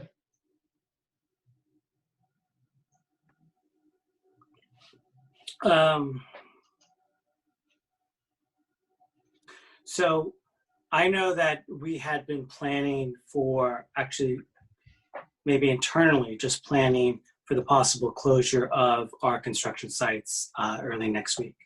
And I know that the question came up in terms of us asking, what would it cost our contractors to shut down for a month or so until everything was lifted? And so we had that information, and I think we needed that information to, at the time, to try and figure out whether or not what's our next steps, and just to have the information. Then, of course, on March 31st, we get the revised shelter-in-place order, which sort of jumped the gun. And originally, where we might not have been in, they might have been deemed essential services as public works projects, now moved over into like, they're not really unless the board designates them to be. I personally value people's health over the cost. And I brought up the cost question only in terms of background so that at least we know what we are doing. I do worry about our fiscal solvency later on, and I do worry about, the impact to our budget overall, but I really do evaluate our community's health over everyone's, over the construction issues. I personally have been in on construction sites, both small and large. I think when you're in a small house doing house construction, I think it's a lot harder to maintain that 6 feet for social distancing. But on large public works projects, which I've been on, you can kind of operate a little bit more with a little more distance. Sure, there might be times where you might be close to someone, but for the most part, I'd say you have the ability to maintain the social distancing. But with that being said, I actually don't think our projects are essential at the moment. I think what's unfortunate is that our Bayside gym would have been completed next month in May. So, if the timing worked out just a month earlier or a month later, I think that one would have been done. It's unfortunate that the Foster City School is going to be delayed. And then our gyms at Abbott and Borel will be delayed if we deem them not essential. The one question I have, and this is probably to County Council, is that per the order, and I'll read it, it's section 13.F.V.7, which basically says construction necessary to ensure that existing construction sites that must be shut down under this order are left in a safe and secure manner, but only to the extent necessary to do so.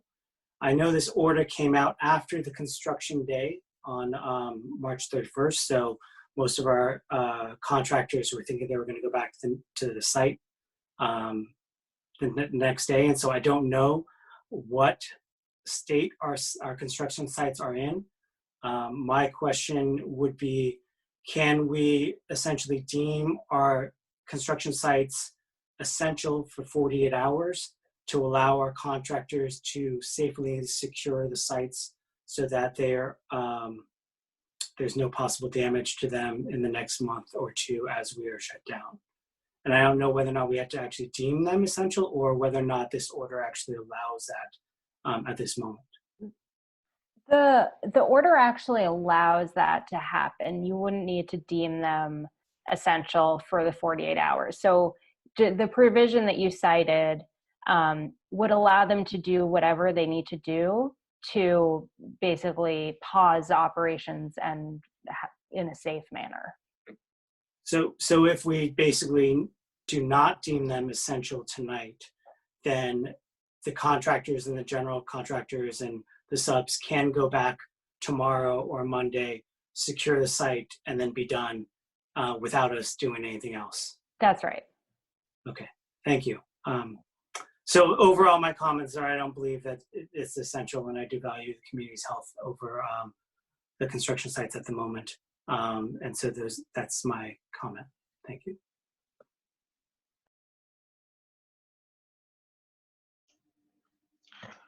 President Corzo? Thank you. And I do just want to say, because I see that we have another hand raised, unfortunately, our public comment for this item has closed at this point. So we won't be taking that one. But for the next item, if folks have public comments at that point, we will take those. So let me just say that this is a very difficult decision. It is one that there is ambiguity around, right? So the health officer, the county has given each governmental body the choice to determine for themselves what is essential and what's not. And we don't take that lightly. So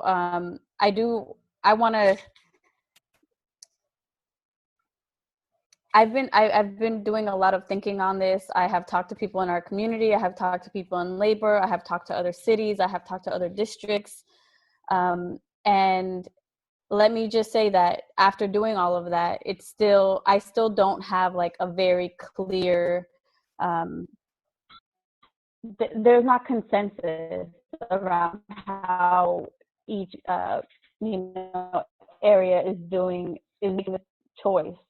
I'm going to share with everyone what my thoughts have been.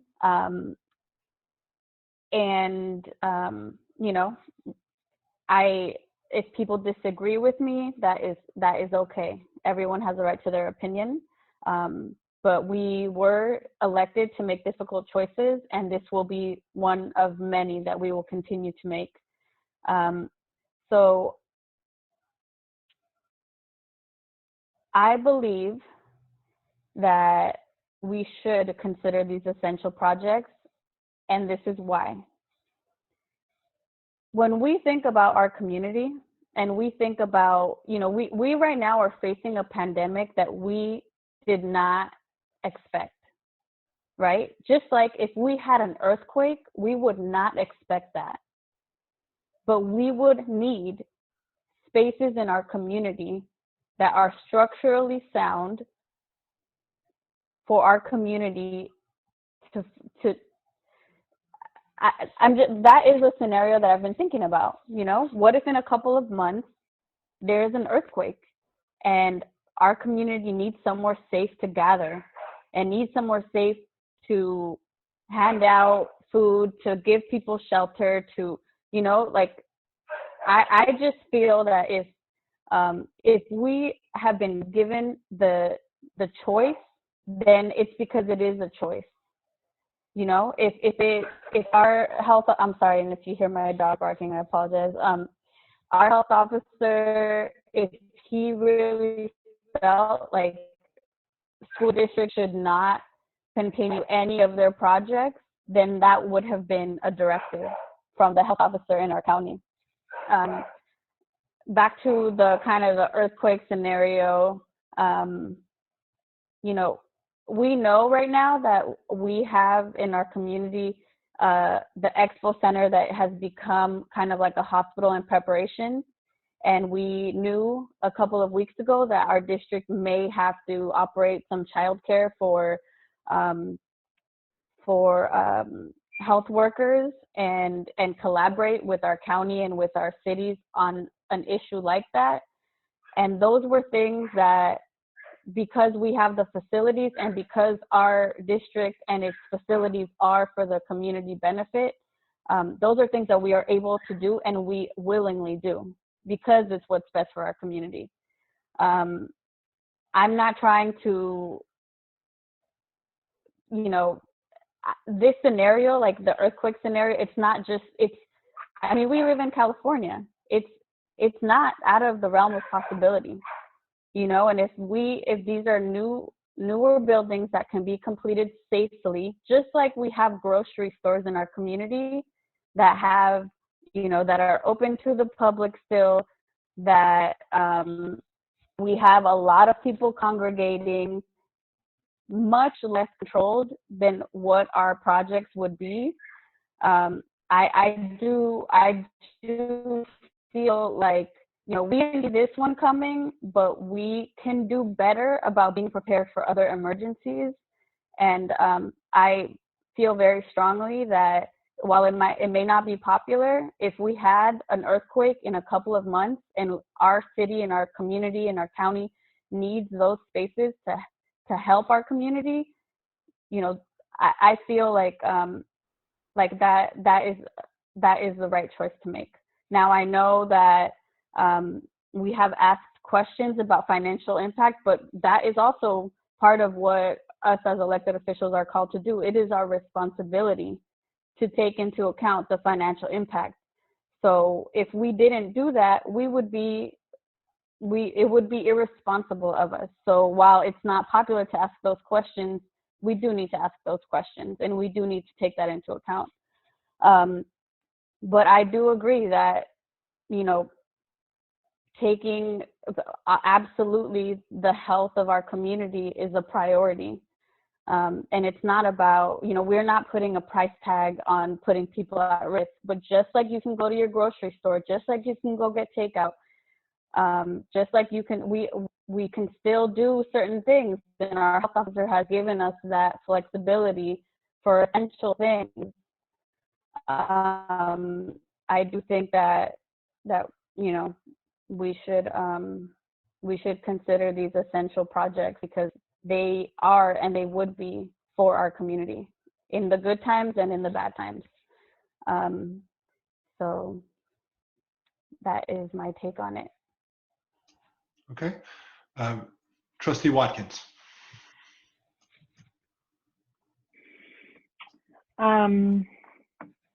So I will echo some of what Trustee Chin shared and Trustee Proctor. I believe that at these times, these projects are not essential. And I believe that we should not move forward with them. I appreciate, the perspective that you just shared, and I agree that, these are complicated, complex, challenging, difficult, times that we're in and decisions that we have to make. And, but I think when you kind of break down the language of what is essential at this time, I do not believe that our projects qualify for that. I find myself feeling frustrated of being in a position, because the other thing that's weighing on me are the impacts of not continuing the project. Not on us financially is an impact, that's a consideration, of course, on the people that are working on these projects and their jobs. And I feel frustrated to be in a position where, as I brought up at our last meeting, school districts are having to carry the weight of so many social structures failing. And I feel that weight right now in terms of making this decision, knowing that this is going to also cost people their jobs and their ability to provide for their families. And there are a lot of people that want to continue working on these projects because it is a means for them to be able to do that. And so that struggle is a struggle that I feel right now, and feeling like these are not essential.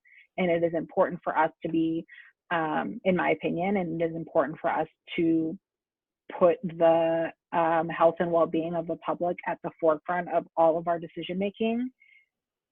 And those are ramifications that we also have to live with, and I don't feel good about that. So yeah.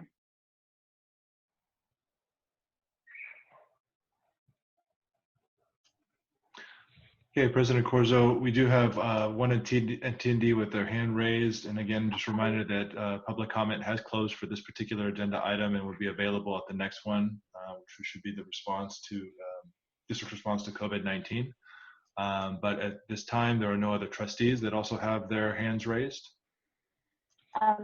So I'm gonna invite our trustees to, I'm not sure that we've all had discussion. So I want to just see if anyone wants to raise their hand, and then what we would need to do next would be someone needs to put a motion forward. Oh, Trustee Hitchcock has raised her hand. Trustee Hitchcock?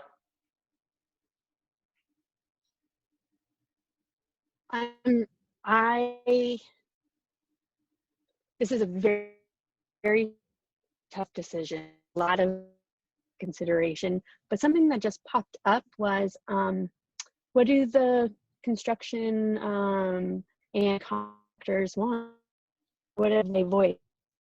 I would say, Okay, Trustee Hitchcock, it looks like we're having some audio difficulties. I don't know if you have the opportunity to maybe reference the email about joining the meeting and maybe doing it via cell or landline telephone. I think what she's asking is what the construction companies have said, and they're waiting for your decision. Obviously, construction workers would like to continue working, but the question before us is, are these essential governmental functions? And the language, you can ask Ilana to delineate again what those are and determine whether or not they are, and then we can make a decision.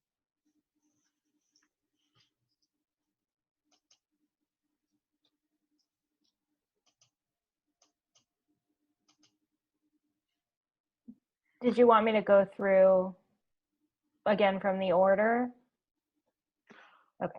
I think at this point, I'd only say maybe we'll just do a brief pause to see if Trustee Hitchcock, I'm not sure if she's online right now. Trustee Hitchcock, if you want to call in, you can go to the invitation and there's a number there where you can call in.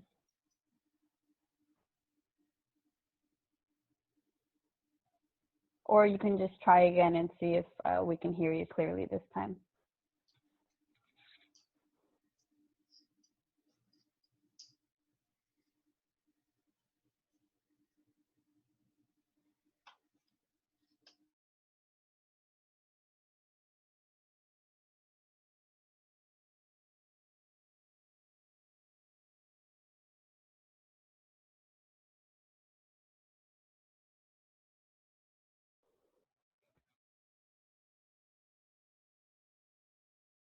Sorry, we see you now, but it looks like you might be muted. There you are. Am I in now? You are in. Okay.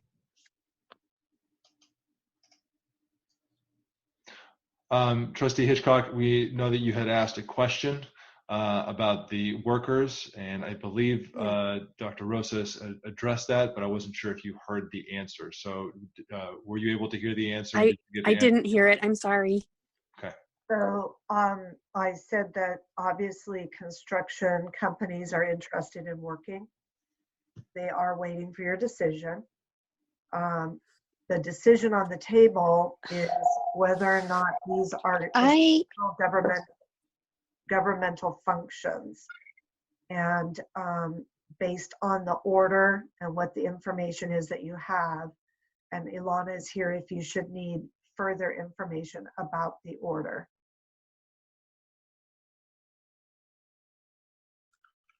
Okay. Thank you. Okay, so I'll just remind folks again, if you have any other discussion, please raise your hand. If not, someone can go ahead and put a motion forward.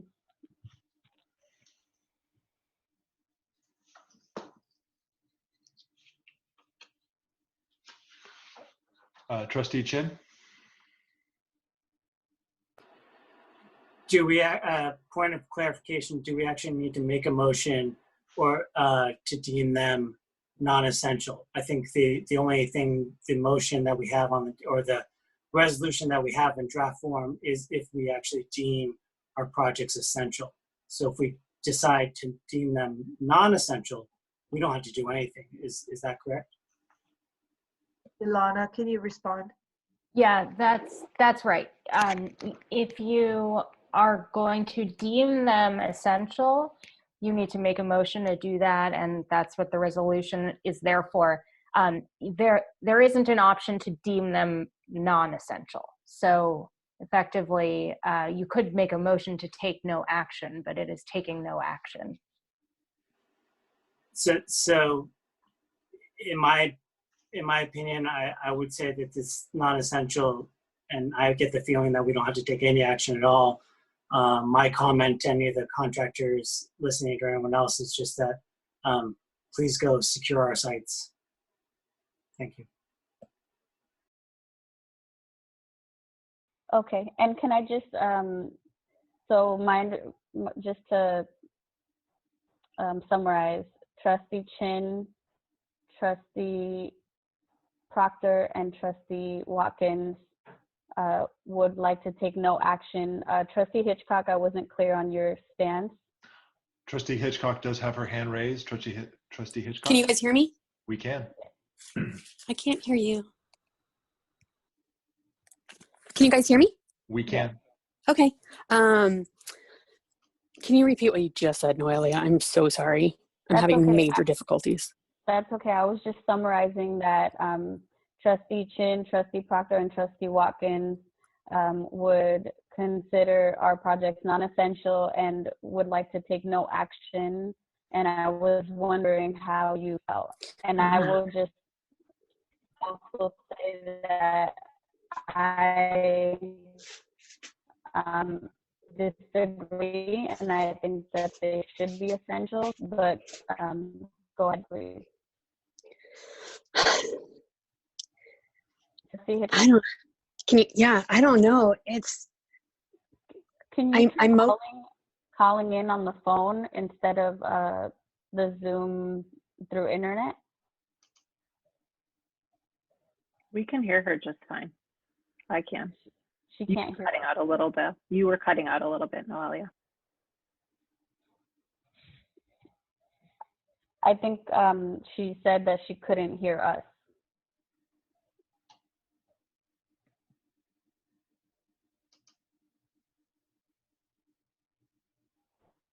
I do think, though, I mean, I definitely want to hear what Trustee Hitchcock, what her thoughts are, but we already have a clear majority towards deeming the projects non-essential and taking no action.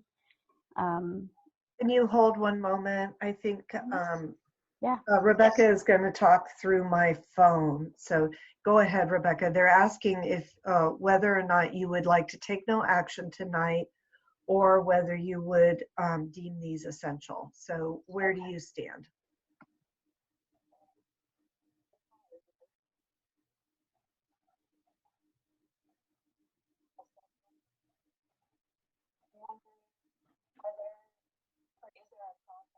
So Joan, Dr. Rosas, we can't hear that at all.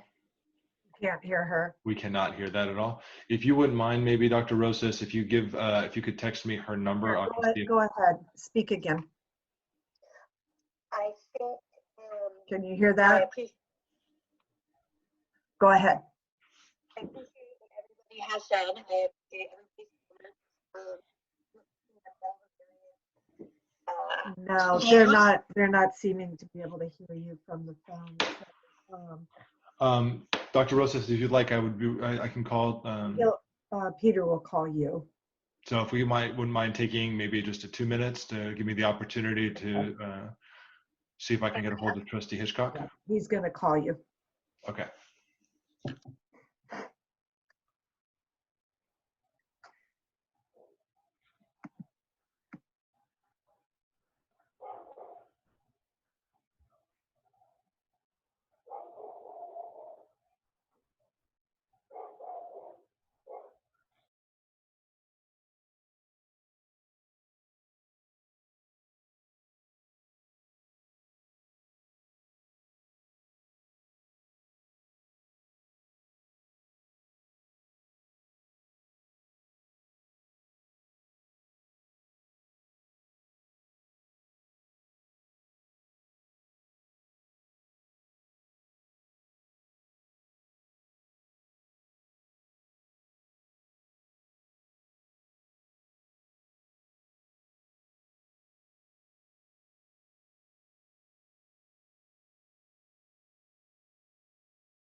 Okay, Trustee Hitchcock is dialing in.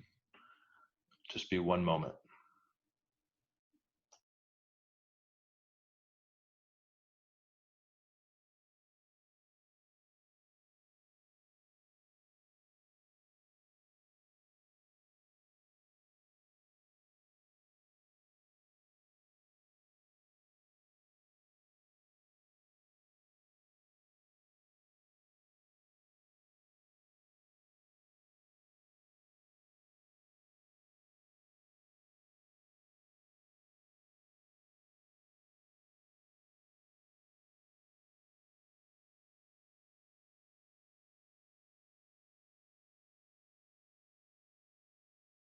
Can you guys hear me now? Trustee Hitchcock, we can hear you loud and Okay. clear. Go ahead. Sorry. And now I can. My comments were, I appreciate what everybody has said, and they've brought up really good points. I'm wondering if one project is more essential or can be done in a safe way, so that the health of the workers are not impacted. Well, but then we've already made a motion, so we can't really discuss that, huh? We've already made a motion.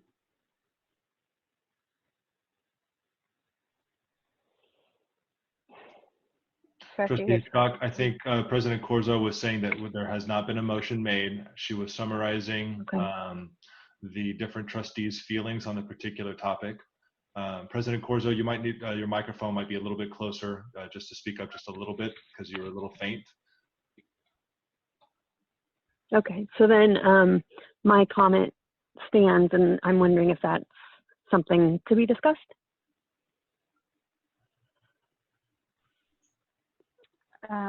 Thank you. Yeah, we can discuss that, and I also just welcome some feedback on my perspective as well if other trustees want to speak to that also.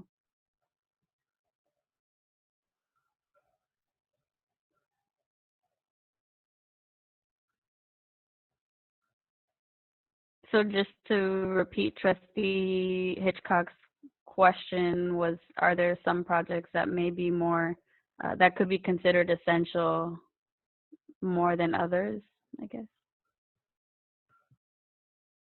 Trustee Chin? So I appreciate the comments about thinking about this out of the box, and also I do think about the construction workers and everyone and trying to make sure they're paid. My initial thought again was like Bayside Gym. It's like we're a month away from being completely done. Could we just hold off on that? But the reality is I don't know how we can distinguish between one project or another in terms of it's essential or not, without knowing the finer details of what's actually left in the construction process. So I think for me personally, I would just feel more comfortable whether or not we just not do anything and just not deem them essential, and just do all four of them is my thought.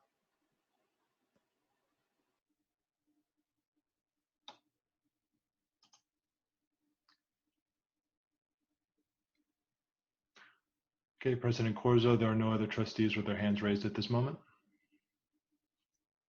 Okay. Well, in that case, I believe we will be taking no action, and these projects will be non-essential and will cease operations.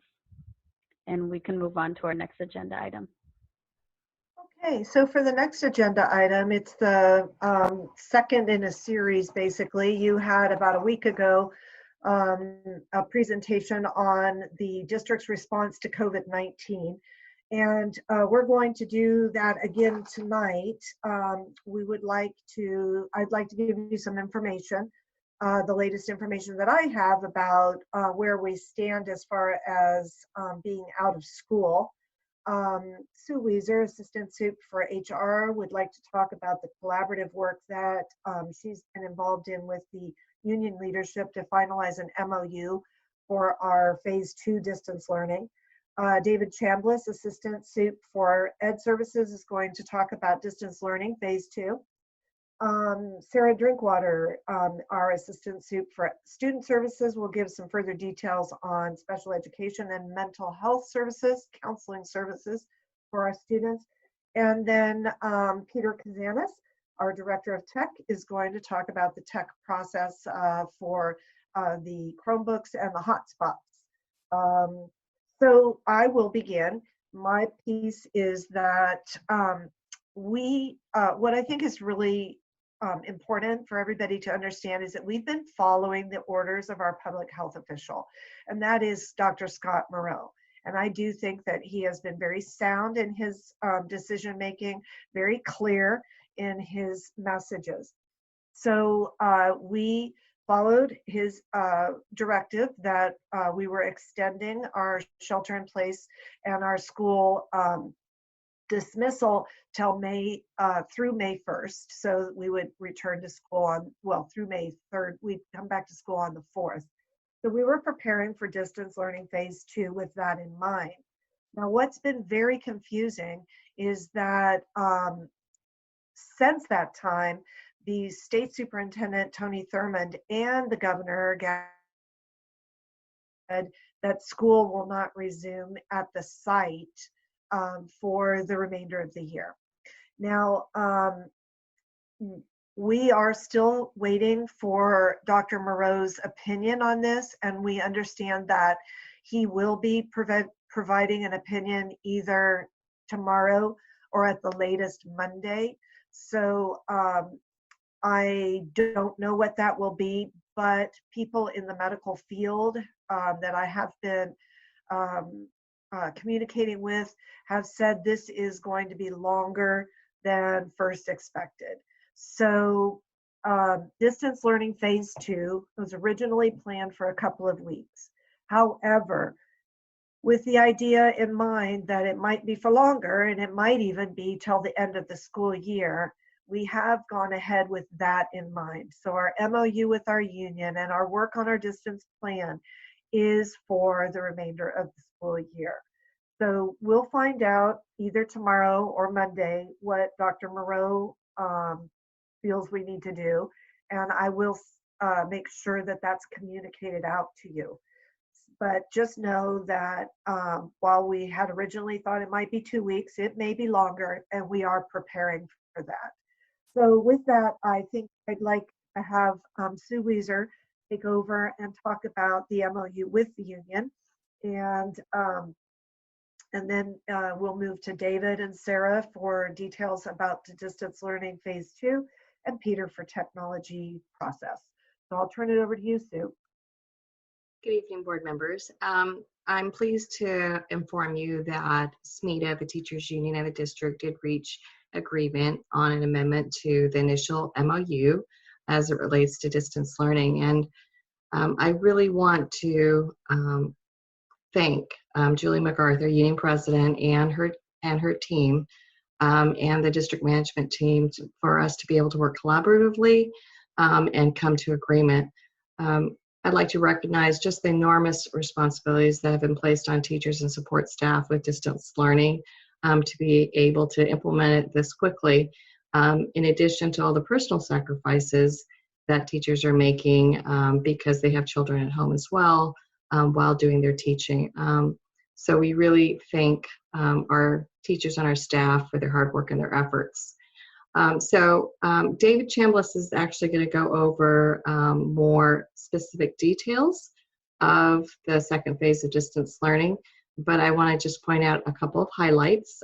We did negotiate that teachers would have 2 days of preparation after spring break to obtain professional development and time to plan for distance learning after spring break.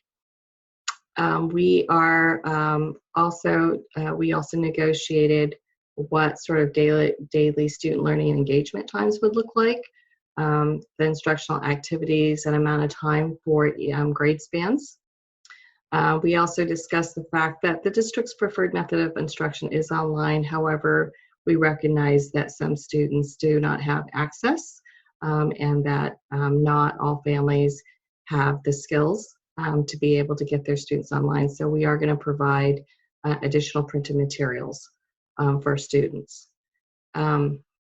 We also discussed about teachers and support staff communicating with elementary school students at least twice a week and at least once a week for middle school in all the various forms using video conferencing, email, telephone, and other virtual tools.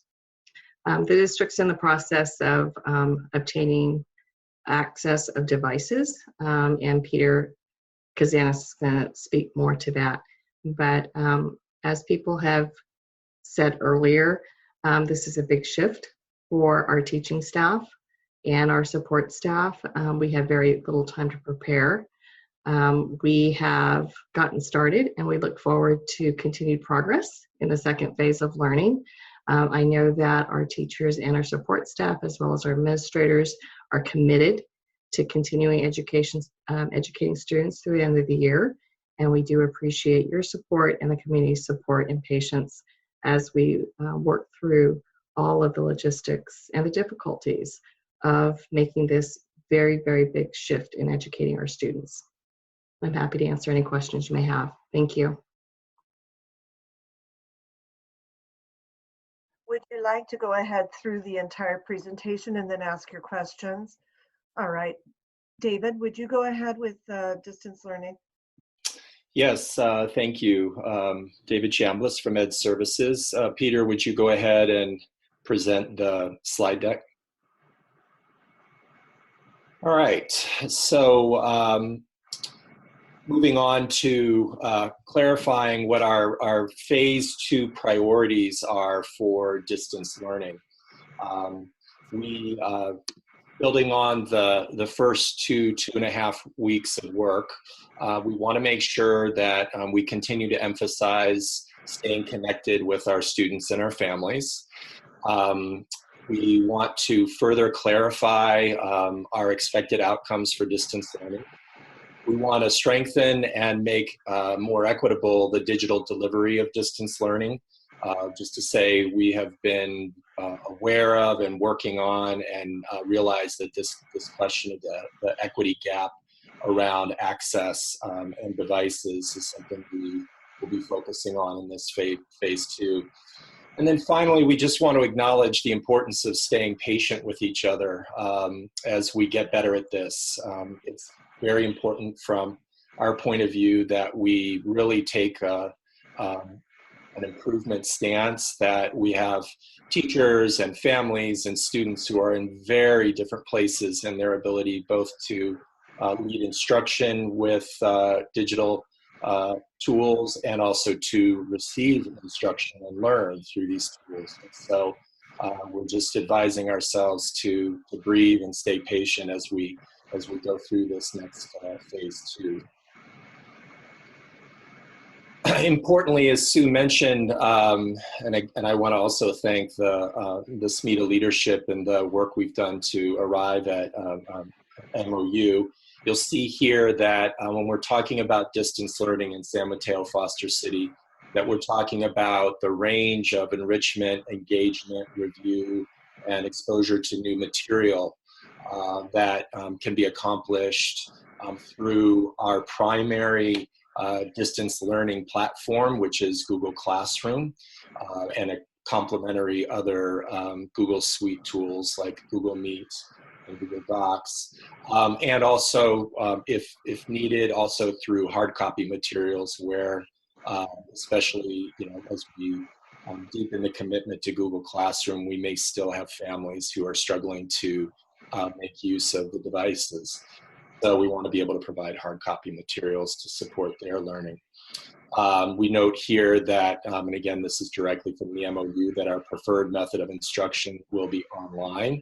But if students require printed materials, we will provide and distribute as a district an instructional menu, which we have called a placemat, across all the content areas.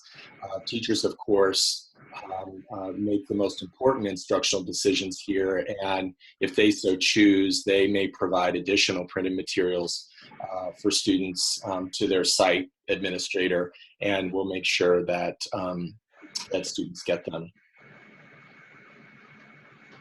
So first, in a deck that's very long on talking about what we're hoping students and teachers and families will do, we wanted to actually start first with, well, what do we expect as central leaders of ourselves? And as I mentioned, this priority around equitable instructional access and use is our focus.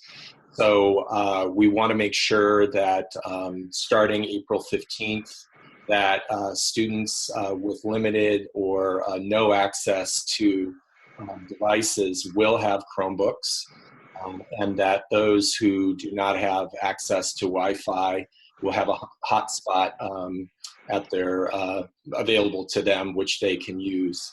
And Peter will go into that in a few minutes. Secondly, we are committed centrally to making sure that we have written and video guidance and PD activities to support our teachers and families and students to use Google Classroom, Google Meet, and the other Google Suite tools. We remain committed to having written and video supports for teachers and their decisions about what instructional content to provide their students.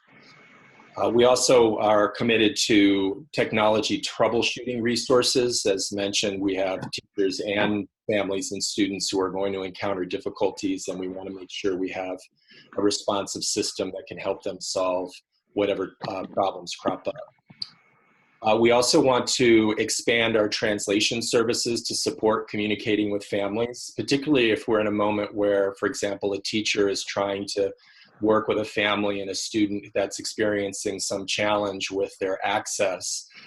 We now have the resource where that teacher can call in on the spot or on demand translation services. We are promised that this is essentially a 24-hour, 7-day-a-week service, so that could be a huge support to what was actually mentioned earlier by some of our families to solving the translation challenge families and students experience. And then finally, as I mentioned earlier, we will support the creation and distribution of hard copy placemats that will provide families with and teachers with rich learning tasks.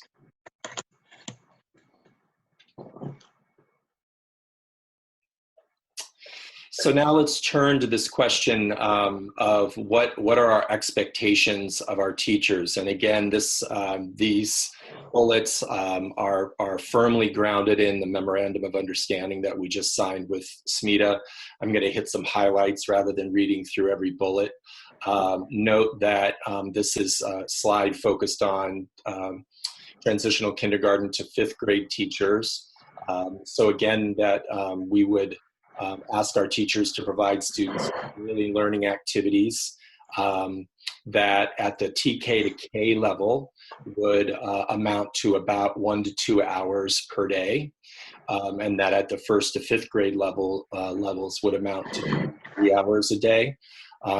Obviously, there's a lot of strong views on how much time teachers should be organizing the days for our students. I would just like to note that these times that we've identified are informed by both state and national guidance and drawing on the expertise of our colleagues in the field. Just to note that when we talk about activities that we are asking teachers to organize for students, we are talking both about in the moment, directly with students, and also activities that are assigned and completed independently by students. And these could include, as listed there, a variety of activities. It's important to us that we have our teachers engaged with their families, and so again, this idea of informing families and students of their availability to provide support. And you'll see several more points there Peter, go ahead and switch to the 6-8. Quite similar information at the middle school with a couple of exceptions. At the 6-8 level, our guidance is to provide between 3 and 4 hours of learning activities each day.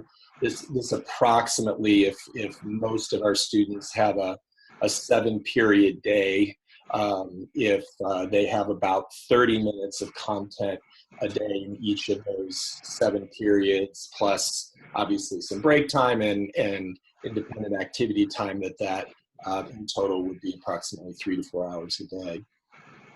From there, many of the expectations are similar to TK.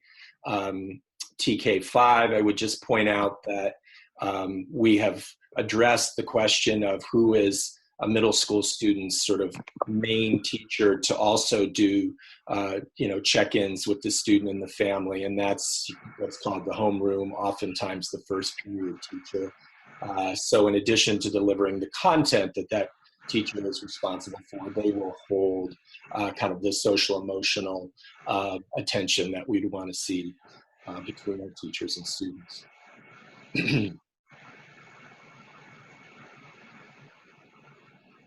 You'll note here then for our special education staff expectations, we have a variety of roles of RSP, SDC, preschool related services, and psychologists.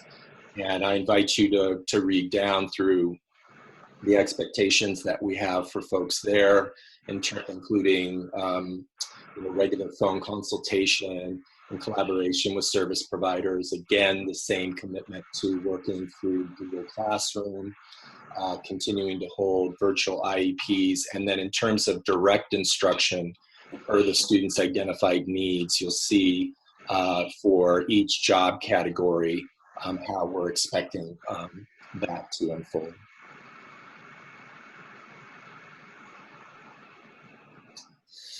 Then if we took and we sort of flipped the teacher expectations and had a student-focused view, we wanted to just capture in the next couple slides what we would think of as the student expectations. And again, you can see the amount of time, again, informed by state and national guidance, that we would ask teachers to be engaged in learning activities. And we are, of course, folding into this the importance of the social emotional learning work as well as physical activities through their PE assignments.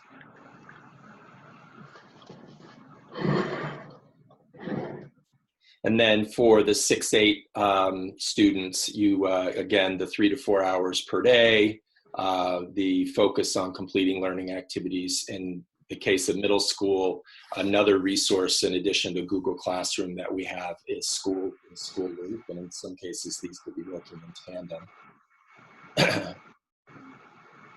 Peter, go ahead. And then to take the family-facing perspective, we want to make sure that our families are engaged with each teacher's sort of weekly message or overview or guidance around that week's learning. It's very important that families sort of ground themselves in that overview of what teachers are saying will happen through the week. We would ask that families work with our teachers. Our teachers have identified schedules for students, and we would ask that families be able to support that.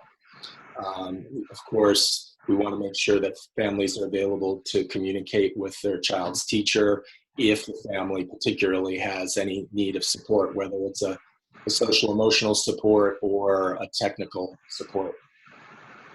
It's clearly really important that families are able to develop a consistent routine. I think we heard that in some of the family statements that's what they're looking for as well. And so we want to work with our families to support the establishment, or actually probably continue use of a daily routine. And then again, without reading through all of them, I would just pull out the last point, which is we want to also ask our families, because they are connected in in a newly rather intimate way into classroom learning, it's very important that, and we'll provide guidance to our families around this, that when you're engaged and can see the interactions of a number of students, it's very important that the privacy of those students be protected. And so we'll provide guidance for families and how to support their child with Google Classroom in a way that allows the child to be in the classroom, but ideally not the parent or guardian. So those prior slides, as I mentioned, were really rooted in the agreements that we arrived at with SMFCSD as a result of the MOU. The next few slides just want to emphasize our guidance that we are suggesting. This is our what we call best practice suggestions. One of the things that's very clear to us, I think we heard it in the earlier comments, and we hear it from teachers and leaders all the time, is folks are looking for a lot of support to think through this new way of engaging with teaching and learning.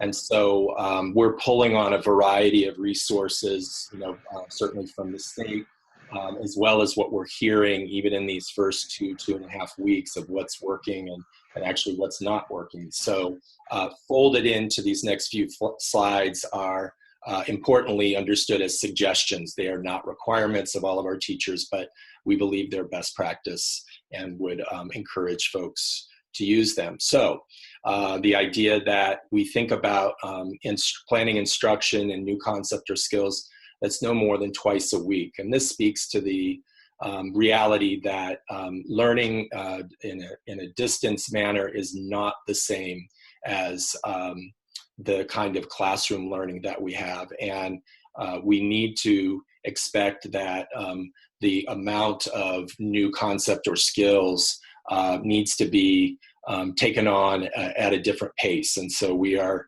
suggesting that new concept or skills be engaged with no more than twice a week. It's important that, that we ask our teachers to design activities for students that require minimal parent support. So trying to get better at thinking through what's the demand that this activity places on our student, and are they able to complete the task, ideally with very minimal parent support, for the reasons that we know. Parents are both trying to support their child's learning and also managing their own work from home. As we mentioned, our preferred platform is Google Classroom at the middle school level. We're also using School Loop. We want to emphasize that recorded lessons and live instruction can be powerful tools, and they are options. We're not requiring that on any given day or every teacher that you have to provide a recorded lesson or live instruction. Just like any classroom, there's a variety of ways of supporting student learning, and it doesn't always have to be through recorded lessons or live instruction. We are strongly urging our teachers to use Google Meet and not Zoom. There were some security points raised earlier in the evening, and Google Meet satisfies all the security requirements that are placed on school districts. Zoom is not as comprehensive, and so we are urging our teachers to utilize Google Meet rather than Zoom. Again, parents may experience Google Meet as Zoom. They're very similar, but again, the platform is important here. And we mentioned, planning in week-long chunks of instruction so that we can see a scope of learning over time, not just day by day. And that we really want to emphasize offline activities. We are taking a very explicit stance that students should not be on the computer in front of a screen engaged in live learning for 3-4 hours. All the guidance that we follow suggests that is not an effective way to do distance learning. And then kind of the best practice suggestions about what to avoid is, you see here, not teaching long lessons. Because of some of the challenges of distance learning, we can't require students to collaborate. We just want to support and encourage it. Again, not expecting our parents and guardians to spend more than a reasonable amount of time supporting their child's learning, particularly at the TK3 level. We want to be really clear how technical tools are more challenging for our youngest students, and so we ask teachers to be cognizant of that. And that we want to emphasize that live engagements should be limited to check-ins and should be prepared with very clear norms and expectations of privacy for students and the teacher. Then around those student check-ins, here's again some best practice suggestions. This is very important to maintain the relationship and connection, not only between a teacher and student, but between students.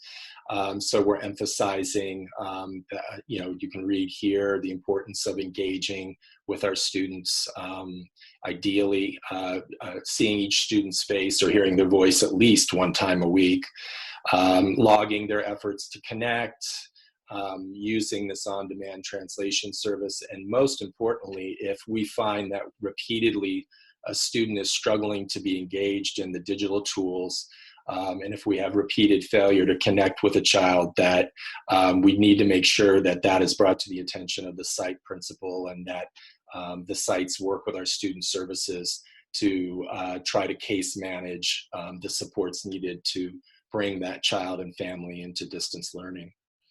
And then finally, parents are juggling a lot of challenges. And so while these live check-ins are, very important, they need to be scheduled in a way that parents know ahead of time and can make sure that their child is set up to participate.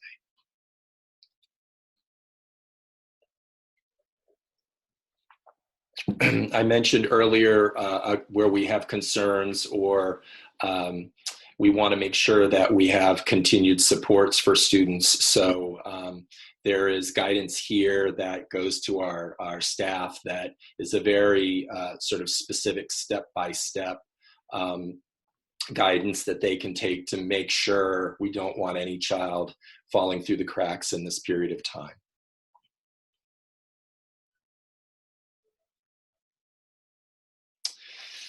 We are still in discussion around some features of how we're going to do grading and feedback, and what about report cards. Please know that at the elementary level, we have clarified that at this time, the responsibility of teachers is to collect, in phase 2, is to collect student work through Google Classroom or through other electronic means and record it for completion. We are not encouraging teachers to engage in ABC type grading. Right now, that's the same guidance at the middle school, but that's also because we're actually waiting to get aligned with our high schools who are also going through this same process of decision-making around grading. So we're working in tandem, and you'll note here that we're going to come back to a review of grading and report cards with our SMETA partners as of May 1st.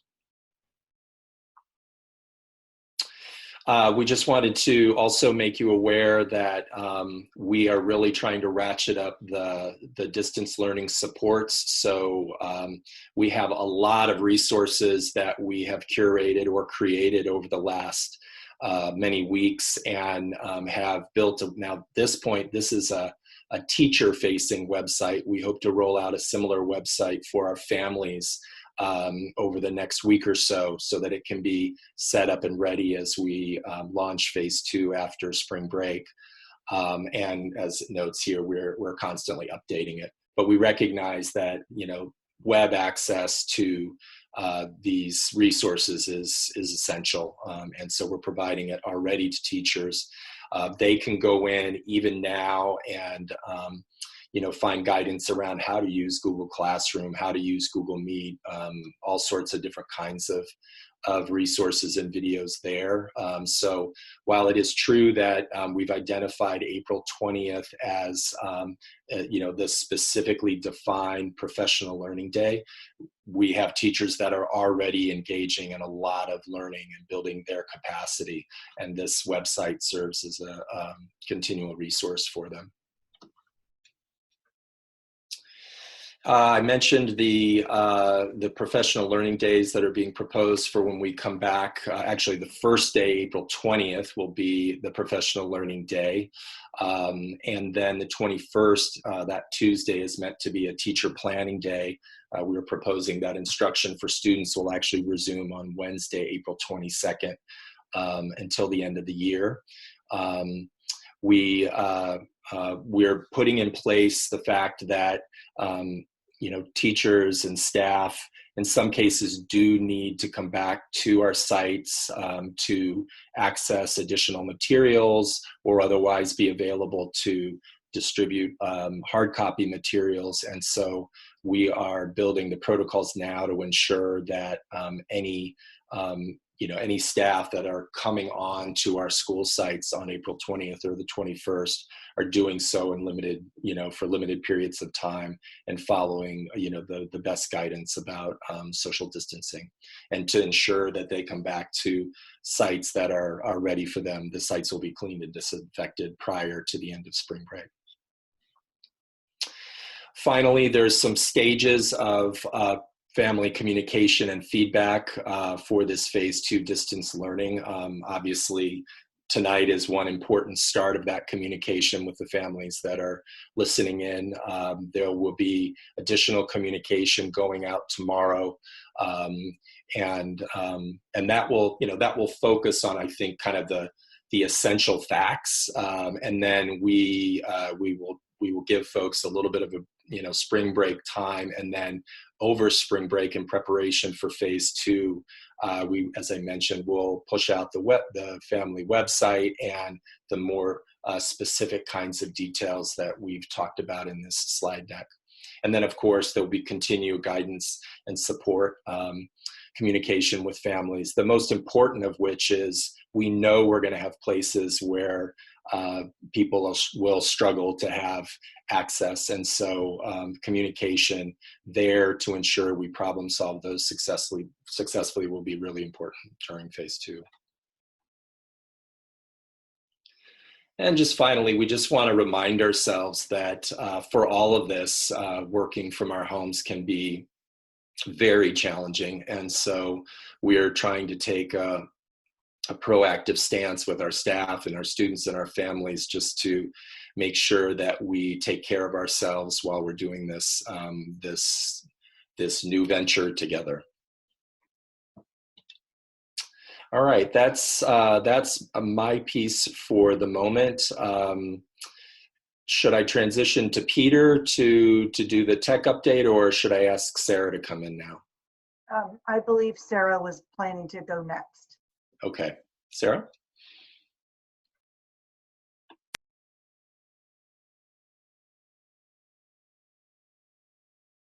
Good evening, Board President, Trustees. Sarah Drinkwater, Student Services. And I'd like to share with you some things that are going on in the Student Services Department that's supporting teachers, families, and students. It was mentioned earlier about the guidance document related to social emotional support for the students, and that would involve teachers, principals, and counselors. And that guidance document very specifically steps out for a teacher if he or she is concerned about a student. They are interacting with students several times a week, and they may become aware of a concern, and there is steps for them to follow in order to identify the student and bring the counselor and or principal in to support that student or family.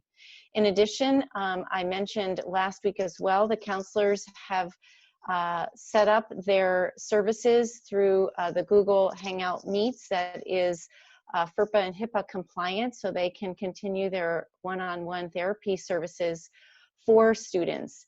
In addition, if it becomes necessary for a student to enter ongoing therapy with a counselor, they would follow the procedures to obtain the parents' permission, family's permission to work individually with the student. They've also developed videos that sharing with each other so that it can be given to students about mindfulness, breathing, other social emotional activities. And so there's been a lot of collaborative work among the counselors and other trainees that work individually with our families or in small groups. In the enrollment world, we've all been so intent on distance learning that it sometimes was easy to think that we would have families moving into our area at this time, but we do. And we have had families moving in to enroll right now in the 1920 school year, as well as for the 2021 school year. So the enrollment team put together a process by where the documents that we call proofs, proofs of residence, birth certificates, immunizations can be provided online, and then the enrollment team takes a look at those, works with the family, and then moves forward if placement needs to happen this school year or if it's a registration for next school year. So that has gone online for families, and we have actually are in the process of registering 4 students right now for 1920 and 7 students for 2020, 2021. So that was a process that needed to come online right away, and Stephanie Gibson and her team worked through that process. Related to special education, a lot of things are happening with education specialists, the teachers, and related service school psychologists. Adaptive PE teachers have collaborated together and created videos to model PE kinds of activities and instructions. Specifically this week, 12 Google Hangout meets where they used and showed both indoor and outdoor activities with students. So that's in this nice weather, kids are able to get outside as well. We have had several sites where occupational therapists and speech therapists have done co-therapy together with a student. And that's a very valuable therapy time when a student can generalize skills, speech skills with the occupational therapist as they're trying to do something perhaps motoric, and do it collaboratively in a real situation. And so co-teaching or co-therapy is a very strong and valuable tool. And it's also, I think, set the seed for some of those staff to want to continue that collaboration when we're back in school, back inside the building. School psychologists are sharing social emotional learning and something that they're calling Thoughtful Thursdays with videos and activities. And there will be expanded support for families coming from the school psychologists in phase 2 of distance learning. A lot of across the board teachers in SDC, so the special day class, the more self-contained programs, and resource room teachers are using Google Hangouts for virtual teaching, and have quickly learned how to deliver much of that service in new ways. So they are keeping their documentation for special education purposes in a Google Classroom that the special ed department set up by school, so that the documentation of the services provided for students are tracked very specifically during this time. David mentioned about there are some students and families that we haven't been able to connect with. And Lori Fukumoto has stepped up to work with principals and office staff to identify who those students and families are. And trying to first find out whether we have all of the correct sort of emails and phone numbers. As you know, with data entry, sometimes mistakes happen, and there aren't working phone numbers or an email isn't correct. So there's been a lot of reverse lookup in ARIES, because sometimes it might be an elementary student that hasn't been connected with, but the middle school sibling is participating in their work at his or her middle school. But we still do have families and students that we have not connected with. So some district office administrative assistants are helping with connection, as well as, and one of those administrative assistants is a Spanish speaker. So we are utilizing that skill of hers to connect in their language, so they may be more comfortable answering an email or a text or a phone call with a Spanish speaker. Lori is also attending a student services meeting tomorrow at the County Office of Education, because other districts are also looking for ways to connect with students and families that have not sort of been responding to reach out from the school or teacher. Related to the possible childcare program that we are looking to offer, we're getting closer, and most likely starting with one site, Laurel, which is one of the sites that also serves our meals, and it's close to the general San Mateo County General Hospital. We have a volunteer staff from the annex and preschool programs who are interested in providing the care over the 12-hour shift. So we have the staff available to open a classroom. We're still working with the City of San Mateo about personal protective equipment to make sure that we have what is needed. We do have custodians in the district who are also interested in helping clean the classroom every evening, so that is ready for the next day.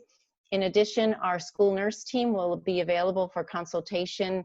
As you know, we would be taking temperatures of students when they come in each day, just to make sure. And so there's some, you know, in case an issue comes up, the school nurse team is available for consultation. So we're still working through some of the details. It appears that the city would be able to help us with the registration of families, because they are most likely not students in our district. And so that continues with the sort of new information about the wearing of masks, just to have a barrier. We're limited in some of those materials in the district, so looking at some other resources where we can get masks for the staff in that program. So I also did just mention the school nurse team, and this time they are connecting every week with families of students with the highest medical needs, assisting with the new enrollments and immunizations, because if the immunizations are not up to date, a student could participate in virtual school now, since we're not in a classroom, and it gives them time to obtain the immunizations that they might be remiss in with their child. So that's just an overview of some of the varied work that is happening in student services to support families and students during this time of distance learning. So thank you. And Peter, do you want to share about technology? Yep, absolutely. Good evening, trustees. So much like the teachers in classrooms in the various different departments that went scrambling with the announcement of COVID-19 and what that would really mean for us, and the kind of ever evolving, what does it mean for us, since it changed from day to day. My department was looking at different ways to try to support teachers, try to support the different other departments with their different technology needs. One of the things we identified with Ed Services first is the necessity for some kind of technology survey, which went out to our families. And we tried to keep the questions as simple as possible, just to kind of get an idea and guide us in our planning. You know, from there, we were able to identify the fact that we will need approximately about 1,100 Chromebooks to satisfy needs across the district. Also, mind you, I know that there are probably other districts and other technology departments that have already issued Chromebooks and issued hotspots. You know, there's varying different circumstances with different school districts and why they have maybe the materials that they do. I mean, all of our Chromebooks are deployed. They're in classrooms, they're in carts. So once we had a better idea of the numbers, my staff went out to the middle schools and started collecting and cleaning those Chromebooks. Again, we have about 1,100 cleaned, prepped, and ready. We are still ensuring that we can issue those safely. You know, our network and our systems are designed for in-classroom instruction, and that includes the technology as well. So trying to adjust and change our systems to accommodate a remote model and a distance learning model has been challenging. My staff are still going through different testing of different systems to ensure security and content filtering on all the Chromebooks and hotspots that we would be providing to students. And that work is still continuing to go to this day. As far as the hotspots and internet access, they've become a very hot commodity. It is very difficult to get hotspots. Some districts and some businesses as well. We are competing with businesses who also were unprepared for COVID-19 and the effects of a completely remote workforce. A lot of hotspots have been purchased and are kind of stored and hoarded. I was able to find a good number, and I am working with staff currently to issue requisitions and purchase orders for those hotspots. An estimation, I'm looking at about 400 based again on the data that I have currently from the responses of the technology survey. And I'm looking at ways to scale depending on as we follow up with families and hear about more need. I'm looking to scale and move up. So to clean additional Chromebooks and pull additional Chromebooks from classrooms and get additional hotspots to the best of our ability. It has been a very difficult road, just like everybody has been experiencing. But I like to think we're all on this road together. And you know, we're just making progress and moving forward. Thank you, Peter. So that is our presentation this evening on where we are at this point in time with COVID-19 response from the district. We're open to questions and or comments.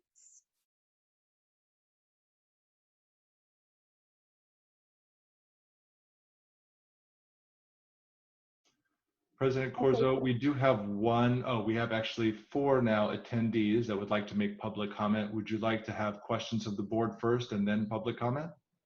Yes, I just want to give our board the opportunity to ask any clarifying questions. Absolutely. Trustee Chen, you have your hand raised. Please go ahead. Hi, thank you for the presentation. I know this is an absolutely moving target as we deal with this. I just wanted to clarify a couple things. One, so per the MOU, after spring break, we would expect distance learning to start again on Wednesday, was it the 21st, is that correct? Wednesday's the 22nd, is that? Yes. Yes. Okay, distance learning will resume on Wednesday, the 22nd. Thank you. Second question is, we heard a lot of comments tonight from the public about sort of expectations and what's happening with different teachers. From my understanding, we kind of needed the MOU, the Memorandum of Understanding with the teachers union to sort of set these expectations like across the board. Is that correct? What the negotiations involves is the effects of distance learning. So what are the impacts on working conditions for teachers as they are working remotely from home? So some of it may include some of the expectations, some of it has to do with professional development days, planning days, and some of the expectations are coming from the district. But we did work very collaboratively with our teachers union leadership so that we are sure that we are on the same page, that we're moving forward together, and that our expectations are clear and they're common. No, thank you. I really appreciate the collaboration on this because obviously we sort of had to just pivot within a day and a half or 2 days, and it's been kind of crazy. The last question I have, quick question, was I know that part of the pivot, we had to close the schools immediately. All of our teachers were preparing on the professional development day, and they went into school and started preparing the different packets or Google Classrooms. And then it was something like at 3 o'clock that same day where they thought they might have had another day to get into the schools. We had to immediately shut the schools. So they basically grabbed what they could and ran. But per the presentation, we are allowing the teachers to go back on April 20th and 21st, as long as they're maintaining social distancing guidelines. Is that correct? Well, we want to be able to support the shelter in place. However, education is an essential service and the distance learning is an essential service. So we want to be able to provide access to teachers for limited periods of time and making sure that we do so in smaller groups so that they can practice the social distancing protocol. In order for some teachers to be able to really fully develop lessons and plan, they are going to need access to their sites. There may be some that do not need access, but we want to make that available, as I think that when we first initially started to work from home, we didn't know, and teachers didn't know what they would need. They took what they thought, and they had planned for the 12 days of the initial distance learning, and now that we have a better sense, and teachers have a better sense of what they need, some will need to have access to their sites. So our maintenance operations team is currently cleaning and disinfecting sites, preparing it, and of course we will be practicing the social distancing protocols to make sure people are safe. We are also going to do this in limited periods of time so that we're not having everyone at the site staying all day. Great. No, thank you. That answers my questions. I just wanted to make sure that the teachers have the materials and everything that they need as we move forward into phase 2. Thank you. Great. Next we have Trustee Proctor, and then afterwards Trustee Hitchcock. Hi, thank you for the presentation. This was very informative, and I came to the last meeting with a little bit of frustration and anxiety about my own at-home situation with my kids. So I really appreciate seeing kind of the best practices and some of the ways that things will be a little more consistent. Some of my questions are, how many Chromebooks do we have in total that we could give out at some point? Because I remember the comment from one of the public comments from Menlo Atherton was that they ended up needing way more than they had expected. We have somewhere, I don't remember the last exact number, we have somewhere near to 5,000 to 6,000 Chromebooks currently deployed. So what we're doing is we are focusing on a specific model of Chromebooks currently at the middle school, and then we will continue to pull more as necessary. So as we get additional data and as we learn more, yes, we're going to go and we're going to do additional cleaning and look at tapping into our resources as we did before. In my mind, I'm trying to wrap my head around all the different issues that we have. So I try to layer it, and I'm looking at the data of what we absolutely need now for those that don't have anything or only have maybe one Chromebook, and looking to address those first. And as we identify more and more, then we start hitting more and more into our Chromebook deployment and fleet, so to speak. And did you talk about, I don't know if I heard the process for getting these out to everybody? So what I'm looking, we haven't finalized exactly what that looks like, but I'll be honest, right now I'm looking at possibly replicating what we're doing for lunch, some kind of drive-through and quick checkout process to the best of our ability to maintain our social distancing and safeties, with all of my staff and people wearing the appropriate PPEs. I have not finalized exactly what that looks like yet, because I'm still trying to figure out how soon I can get the hotspots and how that will enter into the equation. So a little bit of this is still in the air, but the idea in my mind currently is to replicate what we're doing for lunch. Okay, thank you. My other question was, I think this might be more for David, but the slides went kind of fast, and my son was kind of here. But my question was, is there, for some of the best practices, did you include anything about maybe one-on-one learning or small group learning, and is that encouraged for the teachers to do? Yes, I mean, one of the best practices, particularly around the check-ins, is to engage with small groups of students. We want to be sure that when we talk about one-to-one engagement, that there are reasons, for example, that a teacher doesn't meet one-on-one with a student behind a closed door, so we have to be aware that in any meeting, like on Google Meet with a student alone. So, there's practices to address that.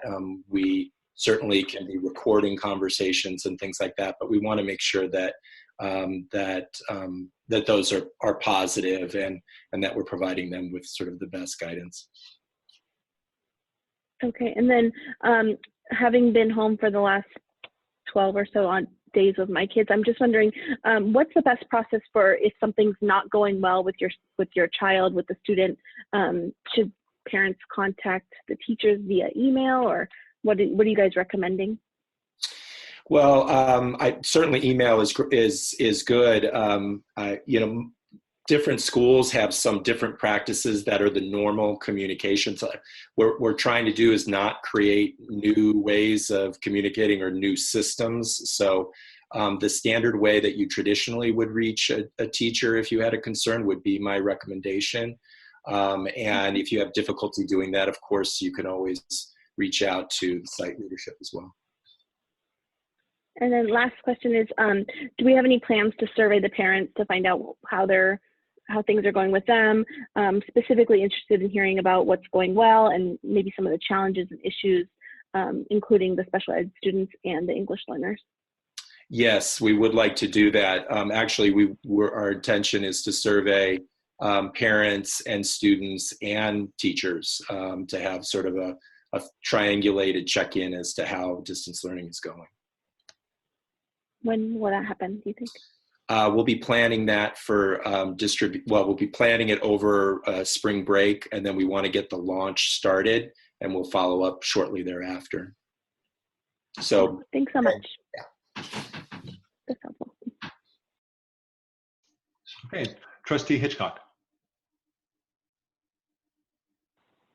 Hi. I have, well, first, let me say, can you please re-say like what the timeline is to get the Chromebooks out and hotspots delivered? And then just kind of on that, regarding the hotspots, we have parents that may be willing to ask their employer to provide them and or pay for them. So I was wondering if has that been looked at into using them as resources? So let's do that first. So again, the timeline, I'm looking at that second week of spring break to start the distribution. The exact date has not been decided yet. I am in a holding pattern because again, I'm negotiating for the hotspots and the services for the hotspots, which I've been vigorously dealing with for the last 2 days specifically. We've made a lot of traction and got a lot of headway. So I'm just, again, waiting to finalize exactly what I will have, when will they arrive, am I going to start a distribution with Chromebooks before I even start a distribution of hotspots, etc. As far as assistance and,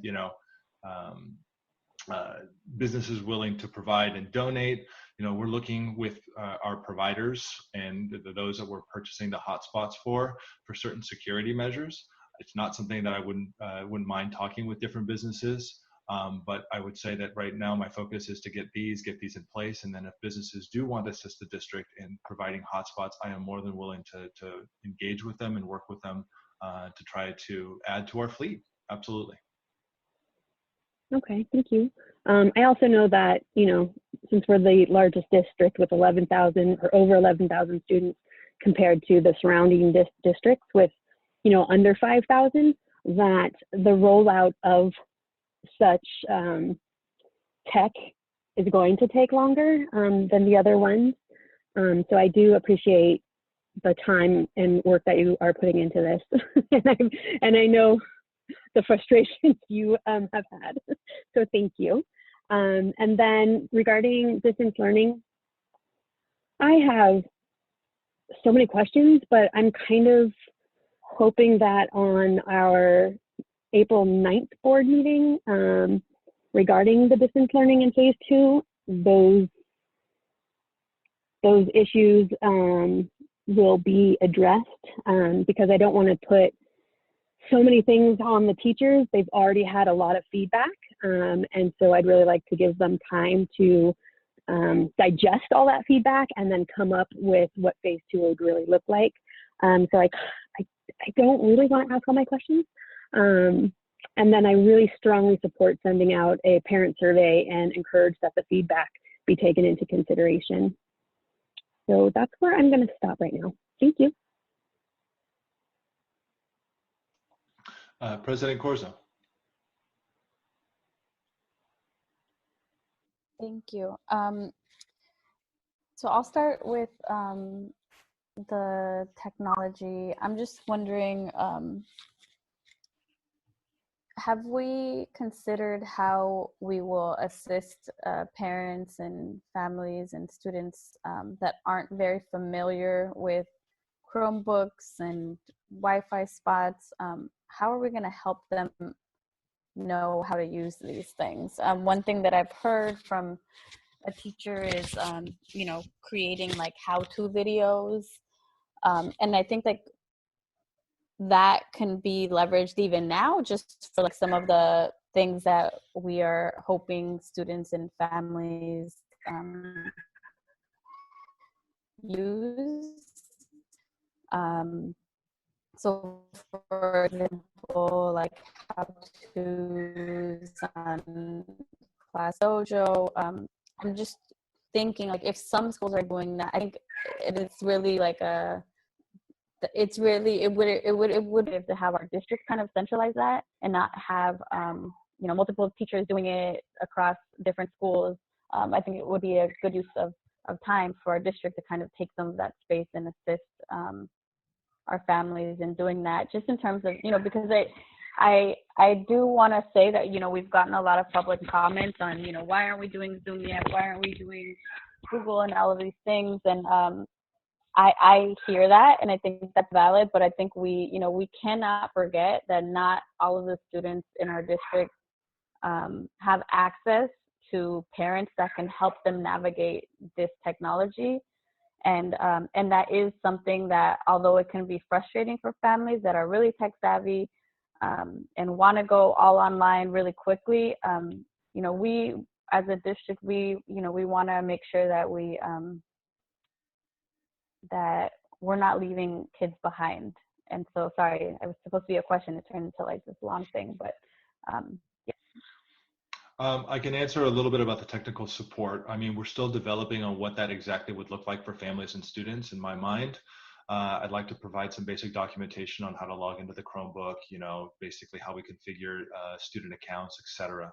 The difficulty lies in the fact that, you know, so many teachers use different tools and have different curriculum and different resources. So to standardize one easy kind of technical support model and how-to videos all centrally might be a little bit difficult. But one of the things that I can say, and maybe David can talk to a little bit more about this as well, but from the technical aspect of the basics about joining Wi-Fi, the logging into the particular Chromebooks, you know, the fact that we have content and filtering in place, I would like to have some kind of basic documentation that would assist the student and assist the parent at time of checkout to help with that. And, you know, I know that phase 2 is still being developed and we're still working on it and we're still like finalizing all the details down in the weeds. And this discussion, I'm sure this is going to definitely take hold as we get deeper into those weeds on, okay, what really happens? How do we coordinate? Is it the teacher that helps coordinate, you know, maybe technical support from my staff? Because one of the things that my staff don't know is they don't know the kids, they don't know the families. Are we talking to the appropriate person, et cetera? So it's definitely something that we are going to look at, but I will look at standardizing something to get people started, especially around the basics of the Chromebook and the Wi-Fi hotspots when we receive them. And Noelle, let me just also add, I mean, this is, and it's a combination of resources. So definitely, as Peter described, you know, that centrally we want to put in place written, obviously translated, and video guidance. And then it is that partnership with the site and the resources that they have there in terms of case managing where We have students and families that are really struggling, tapping that on-demand translation service, which is a new, we're going to potentially very incredibly powerful support for us. One of the things that I think we need to recognize is that we can't, it would be a mistake for us to hesitate around a commitment to digital distance learning because we know we face these barriers. And so there's some mindset shifting that we've got to do here. And one of the ways we do that is we do need to make some of the content of learning in phase 2 literally the tech learning. And so helping teachers who are really anxious to deliver content, academic content, slow down and say, you know, figure out a way that you can, in the first many days, identify those families that are going to struggle with the technology and make the learning about that technology. We need to get content to all of our students in an equitable way, but this is also an incredibly unique opportunity to do an intense effort on building our technology capacity with our students and families. And I really want to make sure that we lean into that in a really clear way. Absolutely, thank you.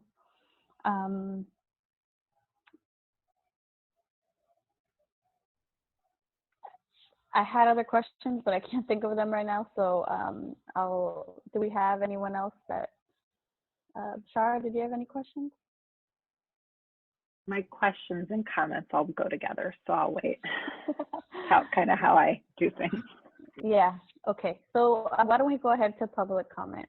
Okay, President Corzo, we have 6 attendees that are have raised their hand, and we call that anybody else who would like to make comments to please raise their hand now. 7 attendees. President Corzo, will we be sticking to the 2 minutes that we defined earlier, or did you want to change the time? I think we should stick to the 2 minutes. We're almost at 10 o'clock at this point. So. Okay, we will stick to 2 minutes. First one is Randy Painter. Randy, I'm going to unmute you. Thank you. So tonight you've heard from a lot of frustrated parents. They are understanding on a much deeper level that teaching is hard. They are experiencing that pivoting to online learning is hard, and pivoting to all of this, while thankfully many are still lucky enough to try to balance jobs, is breaking them down. It's breaking us down, right?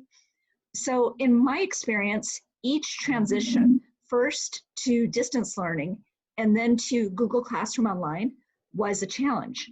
One of the major challenges was getting my kids into a school mindset while in their home environment. What I'm not looking forward to actually is spring break for the next 2 weeks. And now I find out tonight it's 2.5 weeks. I'm afraid of spring break undoing this precarious balance that I've finally attained for my kids, getting them fully engaged with their schoolwork while the family tries to also maintain our mental health. Soon we'll be faced with figuring out how to do this transition to spring break when there's no escape from home. And when any plans that had been previously made are now canceled.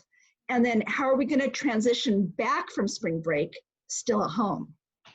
The county superintendent brought this up at the county school board meeting yesterday and suggested that districts would likely be offering guidance on extended learning opportunities for students during spring break in order to keep them engaged. Many districts have 1 week of break. Our district has 2, and now it's going to be a little bit longer. I would love to see this kind of guidance provided from district leadership, not having to lean on teachers for this on top of everything else, but from the leadership. But I don't think I've seen anything. Can we expect anything tomorrow or during the break? I think that based on what you've heard tonight, families could really use that type of guidance. And I know that I certainly could. And thank you so much for everything that you're doing. Thank you, Randy.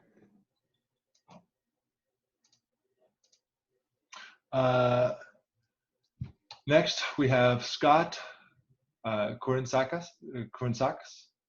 I am unmuting you right now.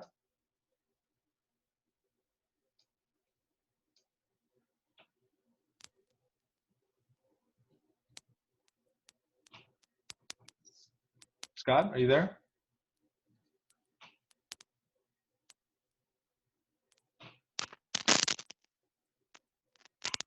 Scott, looks like we might be having some technical difficulties. We're getting some static from you. Hello? Ah, yes. Aha! I had to take off my headset. I apologize. I'm not Scott Karinskas. I'm the wife. I'm Colleen Harrington. Hi, thanks for the opportunity. I'm going to pop my timer on super quick here. I really love the conversation about the phase 2. Did had a couple of quick questions with regard to Randy's point that she was just making there.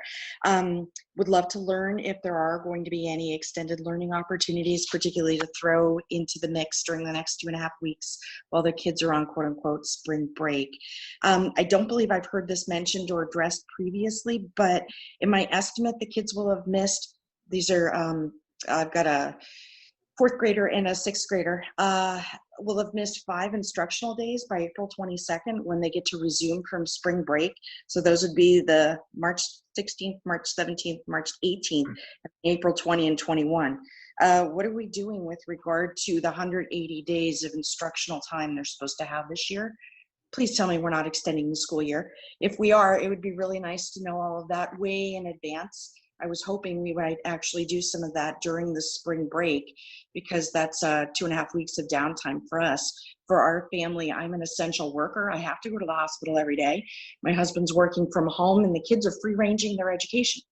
So I was really hoping to, as Randy is saying, not have any more downtime and keep them on whatever path we've gotten on thus far. It's been really challenging to get them to feel they're not already on break.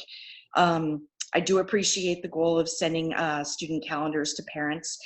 That'll be exceptionally helpful for us. The biggest challenge we've got is during the day, we can't have real-time communication with the teachers. We just can't balance the both.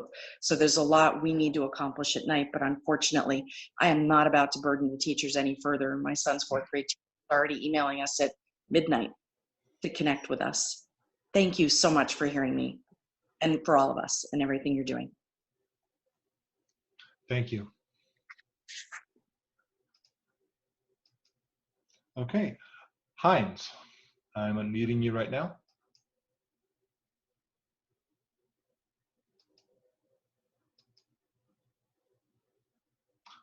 Heinz, are you there? Yeah, sorry about that. So Okay. you had this analogy that we're worried about having the construction workers not have jobs. We're worried about we're going to pay money and other things happening and stuff going on. It's a shame. Where were any of you during the Loma Prieta, during the earthquake that we did have, the big disaster? Where were any of you at that one we had 9/11? I can tell you where I was, and I was, because I'm a first responder, I'm a frontline essential. We have enough with law enforcement, which I'm in, the medical field, doctors, medicals, nurses, necessities, and items. Again, construction workers, they have their own thing. Those are companies that are going to be covered by this other money that's out there.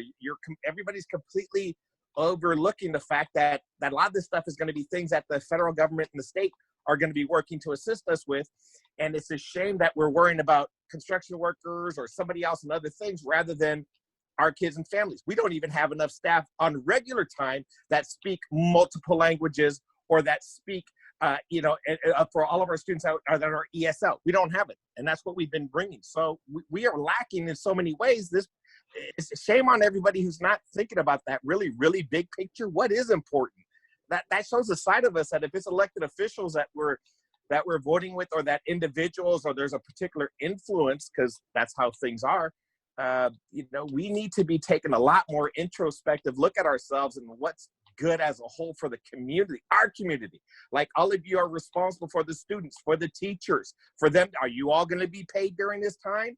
I mean, for a lot of other people that are working in the public sector and what's going on, these kids' parents, what assistance are you really giving all of us or any of them that really need that?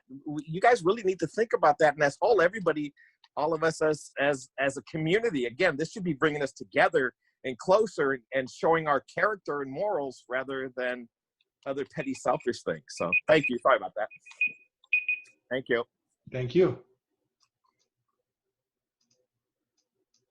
All right, we have Fernando Lorenzo Fernando, I'm about to unmute you. Hi, everyone. So, yeah, my name is Fernando, and I just wanted to say that, wait, can everyone hear me? We can. Okay. So I just wanted to say that I commend Mr. Chambliss and the rest of the board for building, for supporting to build this technology capacity in the coming weeks.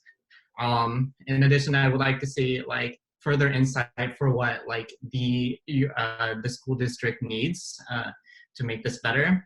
I would also like to strongly encourage consider experimenting with other ed tech applications to further enrich the learning experience beyond Google Meets and class assignments. Keep in mind that Google Hangouts and Zoom are possible supplements, but keep in mind they're also built mainly to supplement traditional in-person learning. It's not meant to serve as a school alternative.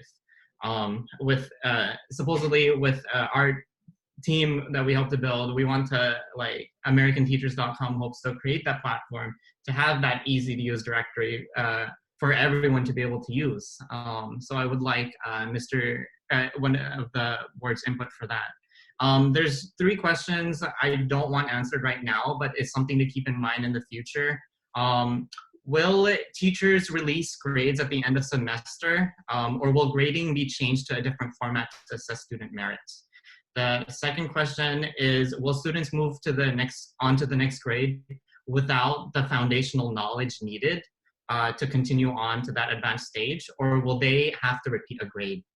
And the third final question I have is, what will happen with commencement ceremonies for students graduating, high school seniors and the likes? So those are just 3 questions to keep in mind in the coming weeks ahead. And yeah, I would definitely like to see how I can partake to create our platform to tailor your school district. Thank you. Thank you. Next, we have Jennifer Aquino. Jennifer, I am unmuting you now.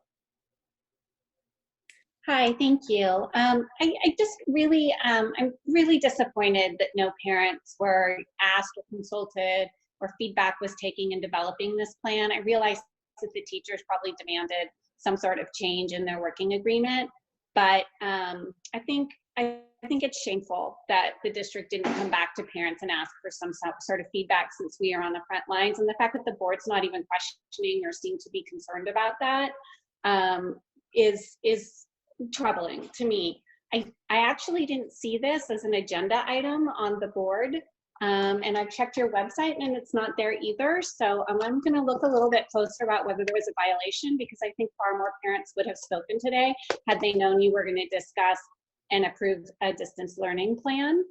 I do want you to encourage you to look at what Baywood is doing. They're doing some amazing teaching, and if you want to talk about an equity issue, the fact that a Spanish-speaking school, Fiesta Gardens, is having almost no interaction with their students, but yes, Baywood, one of the highest-ranking schools in the district, is flourishing and using all these tools really well, speaks a lot about the disparity within the district. And I think you're setting yourselves up for a tremendous amount of disappointment for those kids who are not at the schools where the teachers are providing all these things. And the last thing I would say is that I would encourage you to vote on forming a task force or a group that includes parents, teachers, principals, and students to discuss distance learning and advise the district on going forward. And I'd like you to create that task force as soon as possible, since this is an issue that we'll probably carry with us into the fall. And lastly, I'd like to know how the following school year will look, and if you're even considering how to help students who will have been out of school for 6 months. This distance learning plan is not school that you've created. It's busy work with very minimal teacher participation. President Corzo, I just want to remind everyone that this is item number 5.2 on your agenda.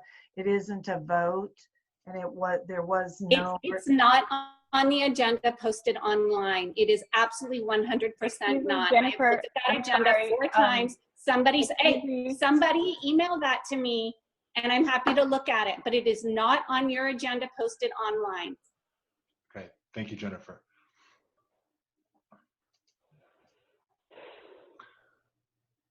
All right, next we have Elizabeth Wood. Elizabeth, I'm about to unmute you. You have 2 minutes with the board.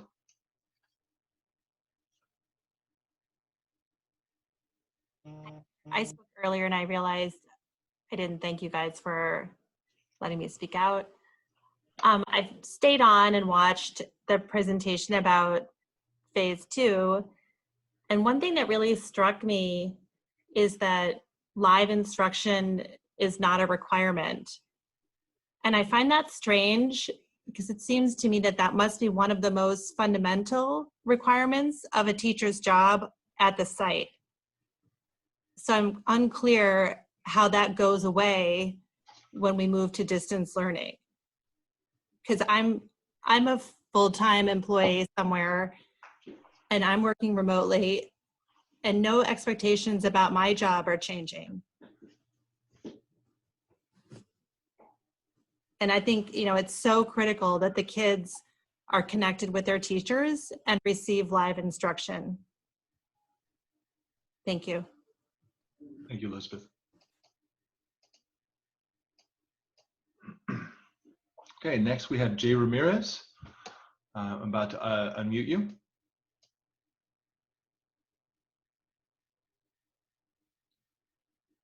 Good evening. Hello, Board of Trustees, Dr. Joan Rosas. I just want to say good evening. I know it's been a long night, but I just want to thank everybody. I know these are really tough times right now, but the key point here is for us to all stay together and really work together. Our teachers and our staff are working really hard with all our families. Ms. Corso, you were saying, you know, how do we support our English language learners and how do we support with technology? I just want to assure most of our families are going through different times right now. And I just want to say we're all in this together. We're all working super hard. And these couple of weeks have been about connecting with families, especially spending a little more time with those families that are having a hard time trying to get meals, trying to get their children settled, and just making sure that we're all safe. As a school, we've been working really hard at that, and I just want to make sure that everyone knows that it's about being united, and yes, we are on our second phase, and we will work it all out, and we will make it work. So I know it takes, it's hard, but just know that we're all in this together. So I just wanted to say that. I know that there's a lot of emotions, and know that Fiesta Garden teachers work super hard, and the whole staff is here to support everyone. So just thank you, everybody. And the guidance that you're providing us definitely helps to reach the families every day. Thank you very much. Thank you. Next, we have John Gallagher. John, I'm unmuting you now. You have 2 minutes to address the board.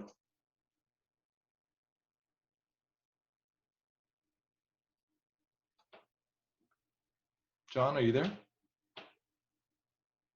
Can you hear me now? We can. Okay, well, thank you for taking my call. First of all, I want to say as a parent, I have 2 children, one at Meadow Heights and one at Abbott, and they're both in special education, and they've been getting their services, and I'm so impressed the way the team in special education has stepped up, and they're getting speech therapy, occupational therapy, their APE, and all their teachers have been checking in with them daily, which has been amazing, so I really appreciate that.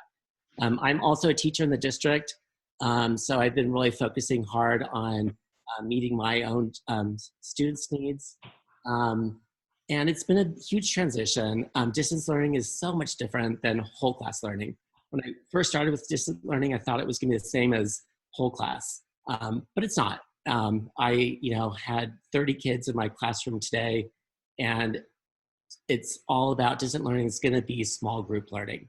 So I know after the break, I'm going to have to go more to small group learning, having that whole class to kind of reconnect every once in a while. That small group learning is really, really going to find that learning for the class. I did survey my parents, and the parents have really liked the daily connection that kids had with their teachers. But they're looking for more from not the paper packet, which we provided them and that guiding through. But I really think the phase 2 is going to guide and give parents exactly what they want from my survey. So I'm really hopeful for that. The only thing I would request is from the technology standpoint, I've been having 80% of my kids logging in every day and connecting with me for morning meeting and my lessons, which has been amazing. 20%, I've been able to get a hold of 100% of my class, which is great. The 20% of those kids don't have the technology.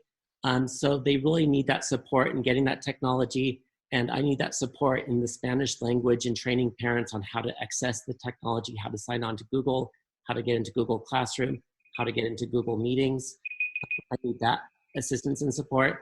And I would love that support before I come back to school on April 20th. So on April 22nd, I can get going with my class right away. So as much as those computers can go out during spring break, I'd really appreciate it. Thanks a lot. Thank you, John. Appreciate it. All right. We have next Nando Figueroa. Nando, I am unmuting you now. I'm going to have to promote you to a panelist. It will kick you out and then re-enter you into the meeting.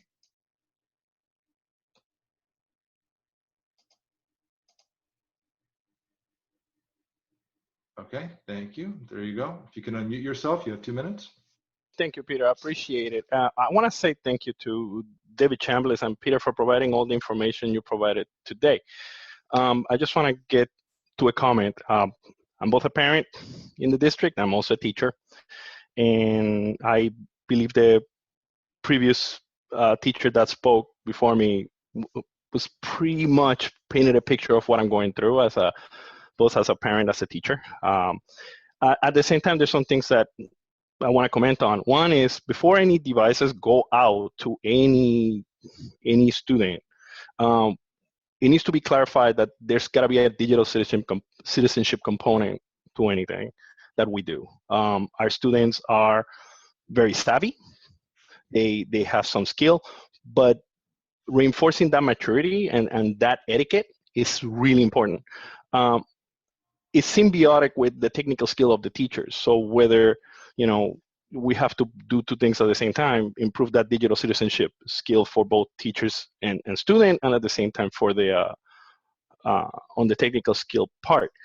I think, and I know we're putting together some things. I think also a scope and sequence of what should be achieved for that first week when we return should be important. By this, I mean that it should be a time for connection. It should be a time for reinforcing that digital citizenship and know exactly, how connected are we and what are we trying to achieve. The students will see right through that, and the students are very savvy about it. And it's something that can be easily communicated. And this needs to be done for both English and Spanish speakers students and multilingual. And that's pretty much it. I mean, there's just one more piece before I finish is that creating digital materials does take a long time. It even takes even longer when they are in a different language. So I just want to leave that out there, and thank you for your time. Thank you, Fernando.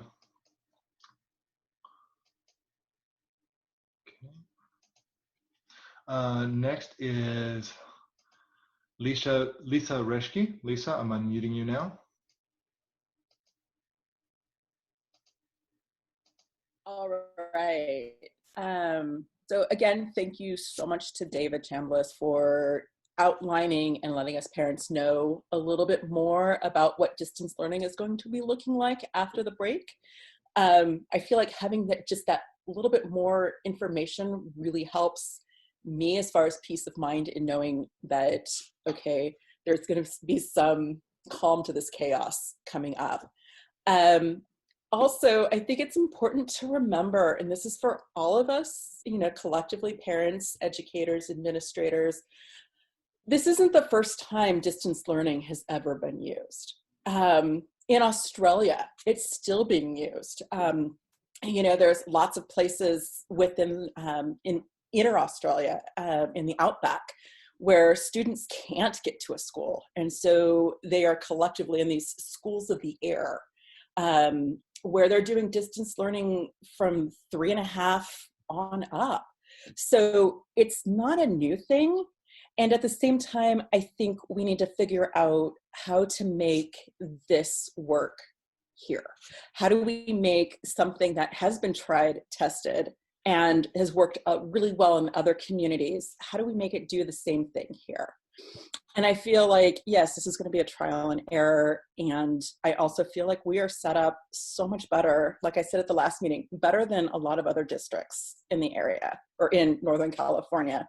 Again, my example being Sacramento City, where they haven't done anything since their shelter in place was ordered, and their students aren't going to be getting any school until maybe April 13th, when they might have figured out distance learning. My sister is up there with 4 kids going, what the heck do I do with 4 kids who have been basically on spring break for the last month?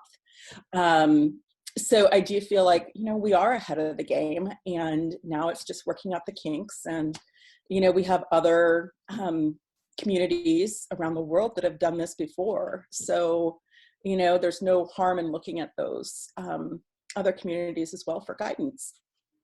Thank you. Thank you, Lisa.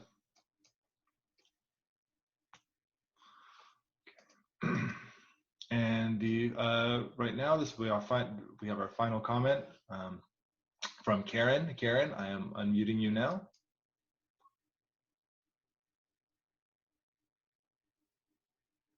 Karen, can you hear us?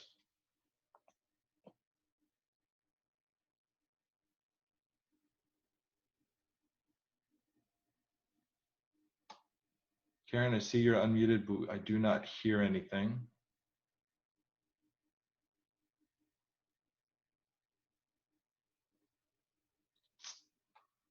All right.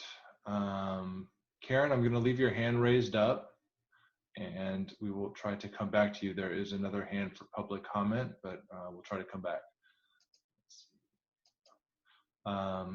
We have another public comment from RG. RG, I'm about to unmute you. If you can you hear us? We can hear you. So just a quick question. So you guys have heard a lot of opinions and recommendations and suggestions. I'm just curious, what are the next steps? What is the process? Will you guys take some of this feedback into account, and will changes be made immediately, or will you guys kind of go back to the drawing board and implement some of these changes?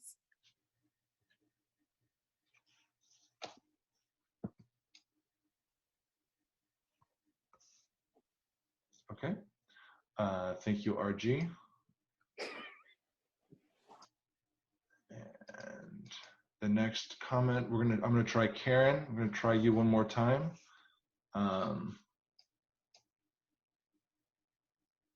Karen, can you try to unmute?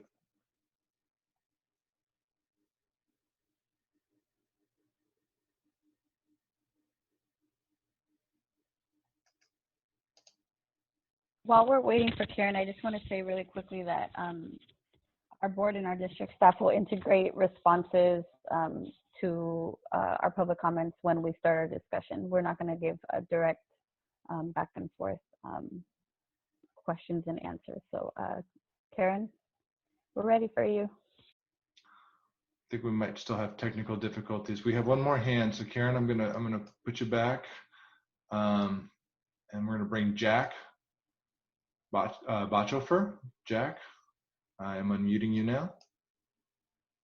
Okay, Jack, you're gonna get promoted to a panelist. It will kick you off the Zoom for a second and then reintegrate you into our meeting.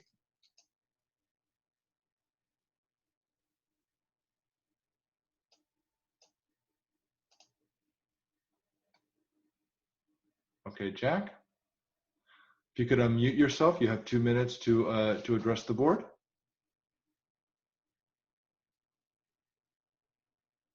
Hi, yes, my name's Jack Bockover. I'm calling from Hollister, California.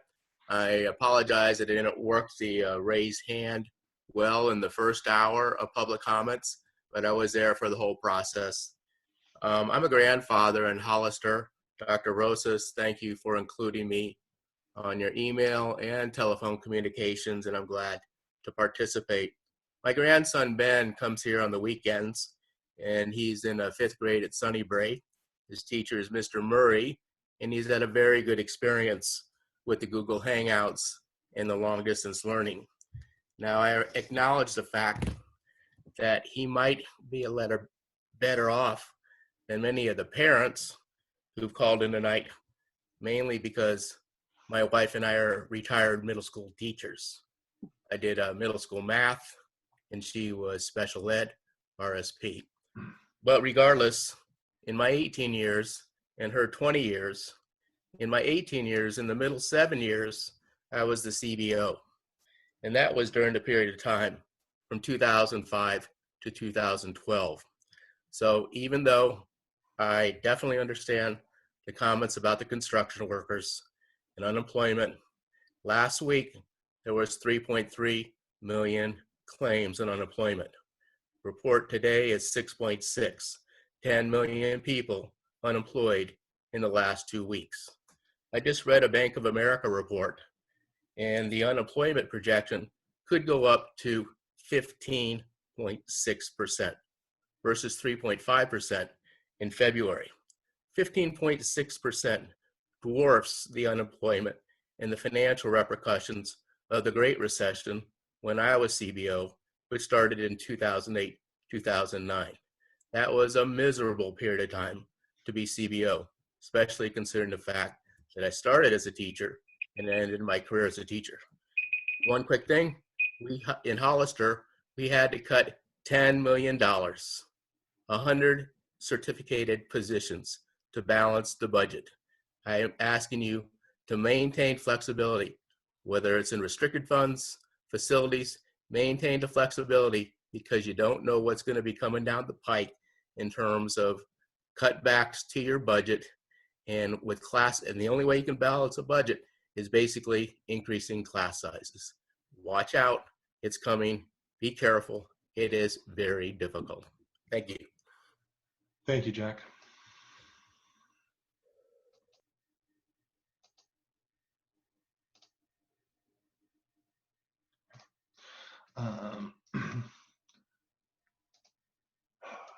Karen, we're going to give you another shot. Sorry if this is you're having technical difficulties. I'm about to unmute you.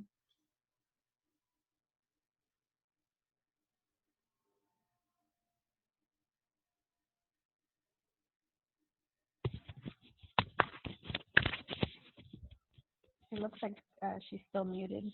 Yeah, it looks like you're still muted, Karen. And I am unable to unmute audio. Karen, if you're listening and you're on the phone, you might want to hit, I think it's *6. She would be participating via some tablet, smartphone, possibly computer. Looks like she's unmuted. Karen, are you there?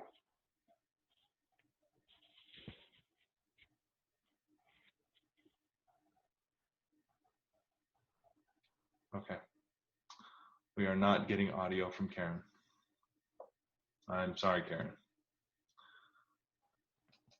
All right. Is there a way for participants to could she chat into you, Peter? We do not have chat enabled currently on these in this particular Zoom. Okay.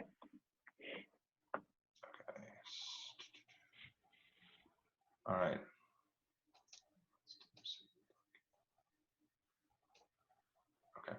Since we can't hear her, maybe Karen, you could send an email and then we can include it in the record. You could just email me, jrosas, smfcsd.net.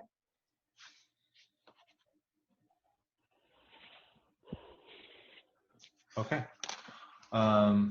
President Corzo, there are no other attendees with their hands raised at this moment. Okay, so we will be closing public comment and beginning our discussion. So let's see who has.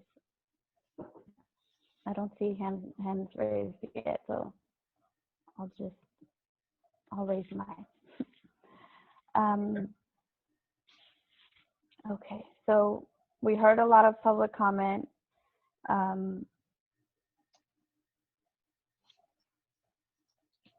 do think that I just want to say, you know, we do listen to public comment, and so does our executive cabinet, and we do try to integrate that into you know, next steps, and you know, what's best for our kids. And you know, speaking as a parent, and also as someone that's considered an essential worker and has you know, continued to work, it's really difficult to balance, as you know, a lot of parents have shared, and I really want to empathize with that, because you know, I experience it as well. And I understand that, you know, it sounds even frustrating for me, right, to hear from parents that we have some parents that are feeling really, really supported, and you know, that their kids are being supported through this, and to hear that, you know, some parents aren't hearing back from teachers or aren't feeling that same support. You know, that is not the place that we strive to be. But if you're like me, and I'll just be very transparent in saying this, you know, I can't say that I haven't been experiencing anxiety, that I haven't been experiencing insomnia, that it hasn't affected my ability to focus and be as productive. These are really scary times for a lot of people, and this is not an excuse, but it's part of our reality, and it's part of you know, it's part of how we all need to be understanding and supportive, and connect with each other. I do absolutely, you know, I appreciate that we are integrating some expectations for parents and for teachers and students, in terms of you know, how much time, or how frequently folks should be expecting contact. I think that is really important. But it's also, you know, this is not a regular time, unfortunately. You know, this is part of California no longer being in the top 10 in education for our country. We're in the bottom 10, and you know, that doesn't mean that we are not going to strive to do everything that we can, and we are doing that. But I hear that, you know, that we have to, our teachers and our staff have to balance, you know, working through their own anxieties and their own, you know, caring for their families, etc., while still trying to, you know, deliver a really, you know, as best of an education as we can. And it's not an easy endeavor. We've heard from some teachers here, and though that may not be what, you know, us as parents want to hear, in terms of, like, you know, the realities that this is difficult for them too. I think it is something that we, you know, we have to recognize that while, you know, it's difficult to work from home, we are blessed that we still have income if you're working from home, right? There are families in our community that are not able to pay their rent, are not able to put food on the table, and you know, our teachers are also working to support those families as well. So I think, you know, absolutely, it's vital to care about your own child's education, and you know, try to avoid as much learning loss as possible. But these are, you know, this pandemic is really testing our you know, our community structures, and the safety nets that we have or don't have. So I did hear, you know, the request for a task force, and while I think that I think that's an interesting idea. I do feel like there's so much going on that our district staff are working on that would be something difficult to manage right now. But we do have a sanctuary task force and an equity task force, and I will share that the sanctuary task force has continued to meet. Our equity task force has not met, but that is something that we are hoping to schedule out very soon, because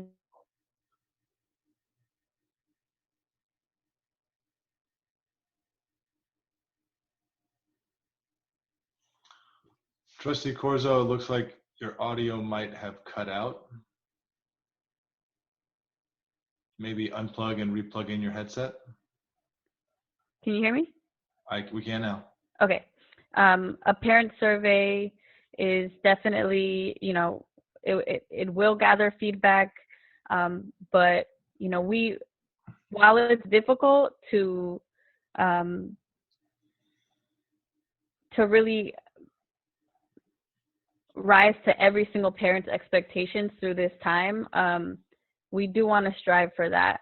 And we do want parents to continue to email our board, email your teachers, call, you know, our district staff. Please stay connected, and help when you can. You know, let's all show each other some compassion, but there's definitely a lot of work to be done. And I do hope that we get to that place where all of our teachers are, you know, interacting with all of our students, and where we have, you know, we continue to work on the plan that's been presented to us and move forward from that. Thank you. Okay, Trustee Watkins. I'm going to let Trustee Chin go first. Oh, okay. Trustee You raised your hand first, I think. I feel like All I have a lot to say, so I'll wait. Okay, Trustee Chin. Sorry, kind of threw me there, Shar. Oh, I mean, I can go. I just. Yeah. So thank you for the update on our response to the COVID-19 virus. I really do appreciate it, and appreciate all the work that you guys have done. I feel like we are, again, sort of moving on the right track where we're getting things in place. It's not perfect. There are things that are falling between the cracks, and we are going to start picking those things up as we find this new norm in terms of what's going on. So I appreciate this, and I sort of appreciate the fact that, you know, this is sort of a special meeting that we're having that was dealing with construction and the COVID-19 response. And then next week we'll be meeting again. And so I think things will be different again. Hopefully not, but hopefully we don't get some new direction from our elected officials or higher up or something. But sorry. So I wanted to share two things, two experiences that I've had. And so it's just more of, I wouldn't say venting, but maybe the frustration that I have as well. Like, we heard a lot of public comment tonight, a lot. And I think it's great, because I think we are allowing people an opportunity to sort of give us their honest feedback, constructive criticism, and some venting as well. As a trustee, I felt like going through this, I've always felt like we were sort of, you know, 2 steps ahead in some ways in other districts. I mean, we were preparing for closures before it happened. And then all of a sudden it happens like this, where, you know, we were ready, and then, or we were preparing to be ready, and then it jumped the gun. We got trumped by a couple days or so. And so it was this mad scramble to try and get everything done. Same thing with the construction. In some ways, we were sort of preparing that eventually we were going to shut down. And then all of a sudden, a couple of days ago, we get this new shelter-in-place order, right? And it's just all of a sudden, you know, we are planning for these things. As a trustee, I felt like, oh, we're doing a great job. We're going for this. We're thinking about different things. I mean, we've had conversations about having childcare for first responders and healthcare workers. We've had those conversations, and we're planning for that. And now the county is coming to us and asking for it.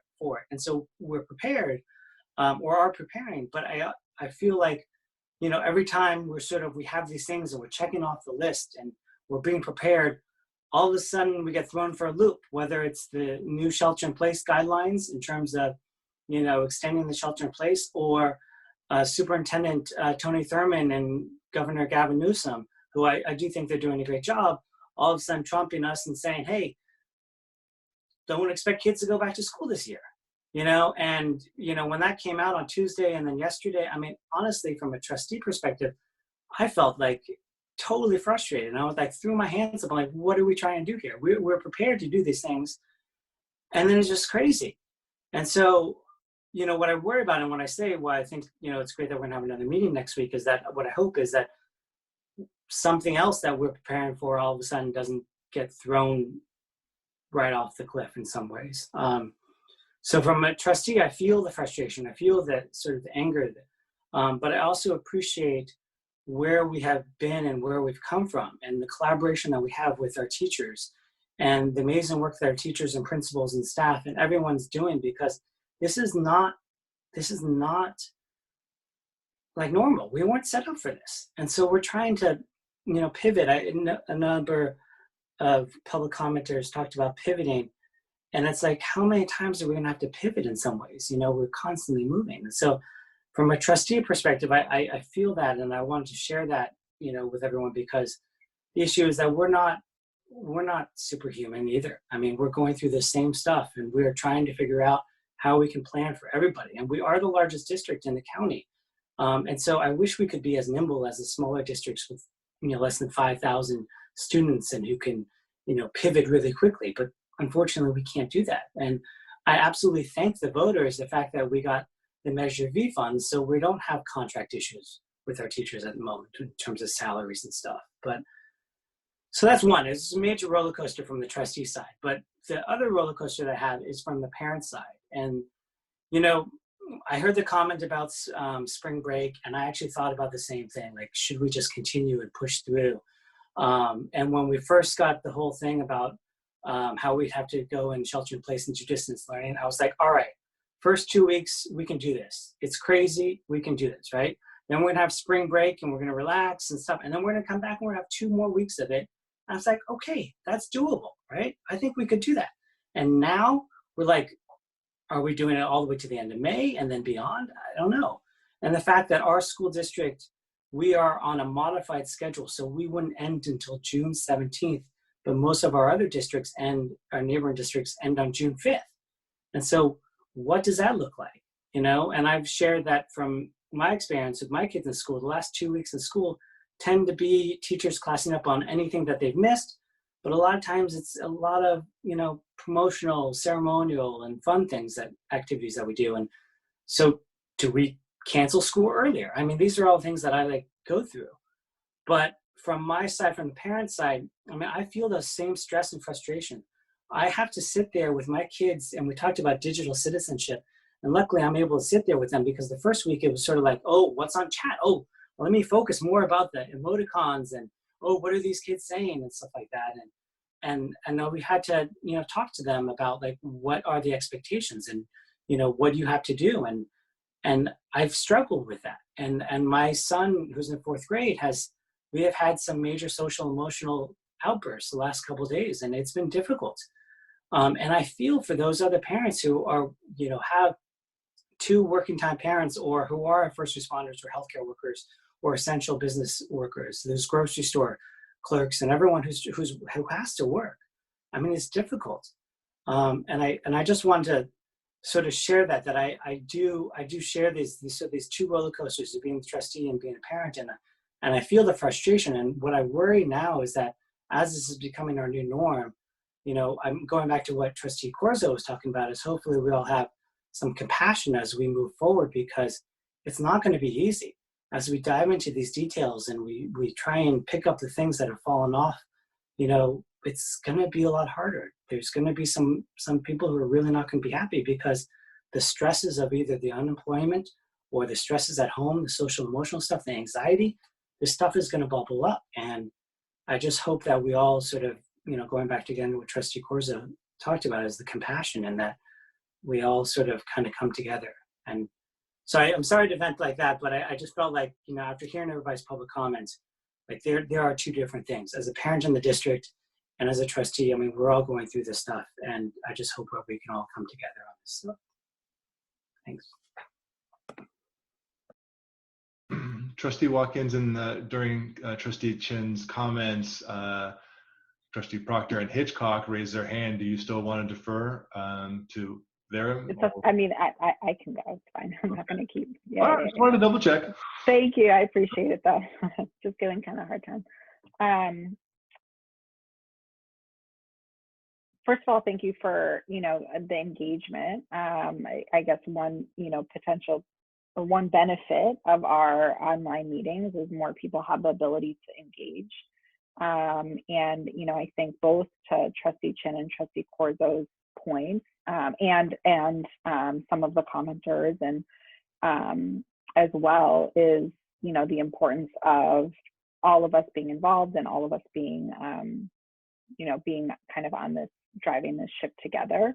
One thing that was shared with me recently that it brought me, I thought about it again in the midst of these conversations, and I'm happy to share it, if anybody's interested. But it was reconfigured Maslow's hierarchy of need for a school resource or COVID response in schools hierarchy of needs. And I felt like it was a really interesting way to frame things, because the focus, there were 6 focus areas. The first one was like the basic level is just getting organized. So what is happening? What does this mean? How will we organize ourselves, right? Which we've done to some extent. The second one is safety. Are students sheltered? How do we feed them? How do we track their health and well-being?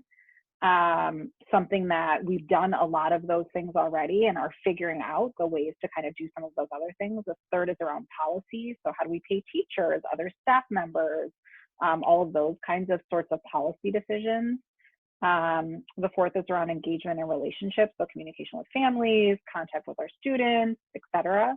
The fifth is access, so that's where we talk about kind of the presentation today around how do we ensure, understand the home devices, how do we provide those, what is the reality of internet access, so something we're definitely addressing. And then the sixth one, the final one, is actually learning, which is what we're talking about now. I feel like that was helpful framing, because I too, coming from a background in teaching and education, still involved in the education space, I immediately go there in terms of what we need to be doing. And we absolutely need to be talking about that and focusing on that. And it is absolutely critical. And there are these other sort of foundational building blocks in terms of just needs that need to be met that I think that we've done, our district has done a really good job of sort of addressing.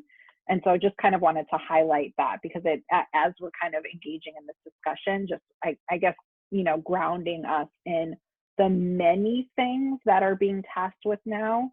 And many of those things that many people in our community don't always see, that are important to remember, that are foundational building blocks to the work that's happening, that are happening behind the scenes, and that are keeping people up all hours of the night to ensure that they're addressing, again, kind of to my point last week, because there are a lot of systems that are failing our families and our kids, and we have to fill in the pieces, right? I'm referencing a lot of articles and stuff these days in my comments, but I just feel like, we're all immersed in these things. One other thing I wanted to highlight in terms of something that I read is that just thinking about then how we approach this, there was another article I read recently around just kind of really 6 foundational pieces around one really successful school district that was kind of working on communicating around their distance learning plans. But the first is around just keeping things simple, right? We cannot create these super complex systems for kids or for teachers or for staff or for families. It needs to be simple. Another one, which is, I'm really glad, thank you, David, for sharing a little bit more about how we're doing this, but it was around having really clear roles for everyone, for leaders, for teachers, for parents, for students. I think we're starting to get clarity around that, and would like us to continue to get clarity around that with feedback, which is another kind of point I have later on. And I think my biggest kind of feedback around just that is, I want to make sure, and I know I said this last week, that we are really clearly communicating that to folks, because I think that's a big part of where some kind of frustration and challenge is coming in, is what should I be doing? And just as much as we can provide folks with clarity around that, I think the better. In the same way that you know, we're providing kind of that structure for kids when they're in their classroom. You know, we're in a way, we're providing instruction to kids, but we're also needing to provide instruction for parents, and what that looks like. So wanting to make sure. And then the other thing that I felt like that resonated for me as I came out of that was just reading being a top priority, and one question that emerges for me from that is, have we provided books for kids? And is there a way for us to get books to kids? So maybe, I don't know if there's an actual answer to that. I have more things to say, but if somebody can actually let me know if we've provided kids with enough books to get them through the next bit of time. And if not, can we do that? I think I could see that happening in tandem with getting out Chromebooks. I would also love, I know that reading and writing, I believe, were a priority for us too. And I would love to see us get some sort of writing utensils and or journals out to kids as well. I think if we can have those kind of two things in the hands of kids and really encourage them to be reading and writing as much as possible, I think that you know, could be a huge win. So moving on to the instruction piece, which is kind of where we're moving. You know, I think we heard tonight a wide variety of experiences, which I think highlights the need for consistency in experiences. And I think the thing that stands out most for me as I listen to comments and just kind of think about our work, there are so many inequities present in our society, right? And we know that this is going to have varying impacts on varying families, and our students who are not who are currently not performing well in our system are going to have more struggles. The decisions that we make about instruction and distance learning can't cause more of those.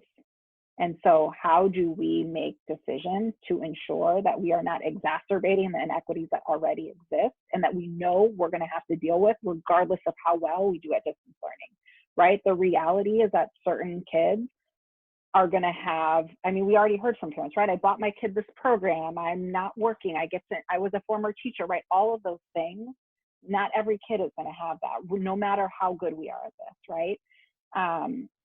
And so I know that there were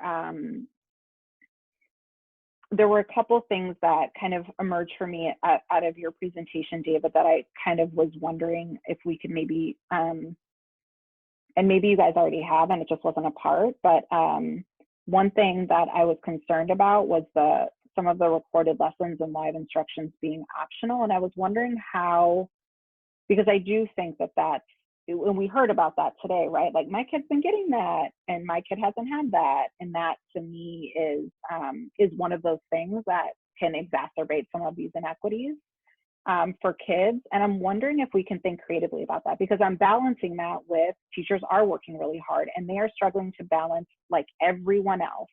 And everyone has their own struggles that they're facing, whether it's kind of tangible and logistical, or whether, you know, it's emotional, mental health, and all of that needs to be taken into consideration. But I just wonder about some creative ways that we might think about addressing it. So, you know, we've heard some really great reviews about specific school sites, specific teachers. We're coming up on spring break. Is there a way that we could pay teachers that are interested to record lessons that become a part of a bank that parents and kids can access?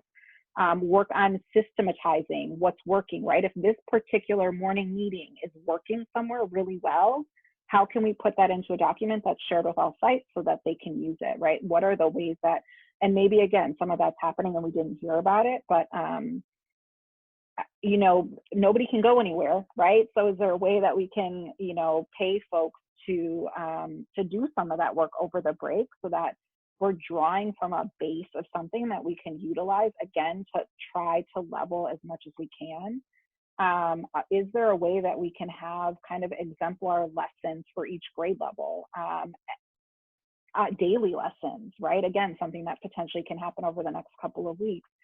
And then educators can be freed up to provide more individualized instruction, more intervention for kids versus trying to figure out both pieces. How can we just be more, how can we think creatively about solutions to some of these things and leverage the resources that already exist? So again, we're not exacerbating some of that. And the same thing with kind of PD for parents and teachers. I think that, you know, are there ways that we could have kind of training PD that's accessible to folks based on sort of what they need? Google Suite has built out a ton of resources actually already to support virtual PD, probably something we're already leveraging, but, you know, no need to reinvent the wheel here and create something that already exists, but how do we get those things into a place that's accessible?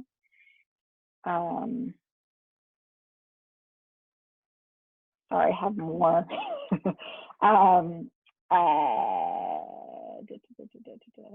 Oh, I was going to say I like the idea of providing resources and support for parents for spring break. I think, as you know, folks, as we're losing a lot of learning time, I don't think that should come from teachers. I agree with that. I am happy to collaborate with folks, and it sounds like we have members of our community and that might be interested in doing that, to think about, even if it's just a resource bank for parents, you know, something that they can access to support them in doing that. So let me know.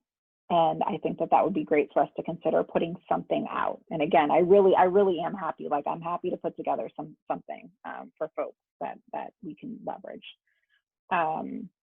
One other thing to flag, I know we're in the midst of planning for phase 2, but one thing I want to ensure that we're keeping on our radar, just in the spirit of equity, we can do as much as we can to kind of level that field with things like providing access to Chromebooks, and by ensuring that there's some level of consistency in terms of instruction that's happening, and all of those things. And that's still not going to change the significant gaps that exist and that are going to only widen in the midst of all of this. And you think about summer learning loss, when kids are out of school for a couple of weeks and they lose 1 to 2 months of, 1 to 2 months of learning, right? And that is, we're talking about months and months and months here. I think it's really important for us to think about, to be looking ahead into next year, because I think when kids are back in school is where we're actually going to have the biggest opportunity to make those impacts. And, you know, things like potentially looking at longer school days, or I just think there are starting school earlier, changing breaks. Like, I think that there are a lot of ways that we can think about how we might begin to address those. And I just think having that in the back of our mind, I'm not saying we need a plan for that right now, but just that we're thinking about that. I know that there are some schools and districts kind of starting to have those conversations as they feel like they're getting these things under wraps. And I just think it's important for us to keep on our radar. One more kind of bucket is just communication. So I'm glad that there's communication going out to parents about phase 2. I do think that we need to expedite the timeline for getting feedback. I would like for us to think about how we could take that into account for the phase 2 rollout, and how we can take that into account when preparing for PD. So if we're getting feedback from teachers, how are we incorporating that then into the training that's being given, right? We have these 2 days we should know kind of what's working and what's not before planning that, right, in the same way that we should. And I don't think it needs to be something super complex. It could be a really quick Google form, you know, with a few questions that just allow us to get a pulse from folks that kind of inform. And I said this last week, but I do think it's really important for us to put together an FAQ document for folks. And I'll stop for now. Thank you. Okay, Trustee Proctor. Okay, well, Trustee Watkins said it all, so I'll just say a few things that aren't super repetitive. But I guess when I kind of look back and I listen to all the public comments, the main thing that I come away with is that there's a lot of inconsistencies, but also some expectations that I think, when I think back to when we first got this information that we're going to distance learning, I had totally different expectations than what things are now. And so being realistic and really understanding and compassionate, I think, is important. For example, I thought that my kids would just sit at their desks all day long and do their schoolwork, and I thought teachers would be teaching the kids all day long on Google Classroom, and I also thought I was going to be a really good homeschool teacher, and I'm not. So I really appreciate that everybody's really stepped up here, and I've adjusted my expectations, and now I kind of judge whether we had a good day or not if nobody's crying or yelling by the end of the day. But I've been really impressed with the work that my kids are doing. I'm looking forward to phase 2. I think that the plan that you've laid out is it's a lot better than what we had for these past 2 weeks, and I'm looking forward to it. But obviously it's not a perfect system, and I think getting parent feedback as soon as possible is really important. Again, the comments were just, a lot of it was just about inconsistencies, and I think it's really important that we provide a consistent education to all of our students and make sure that we're kind of not leaving anyone behind. I also like Trustee Watkins' idea about having some writing utensils. I think keeping a journal would be nice for students, just separate from the daily assignments. I think that's it for me. Thank you. Okay, Trustee Hitchcock.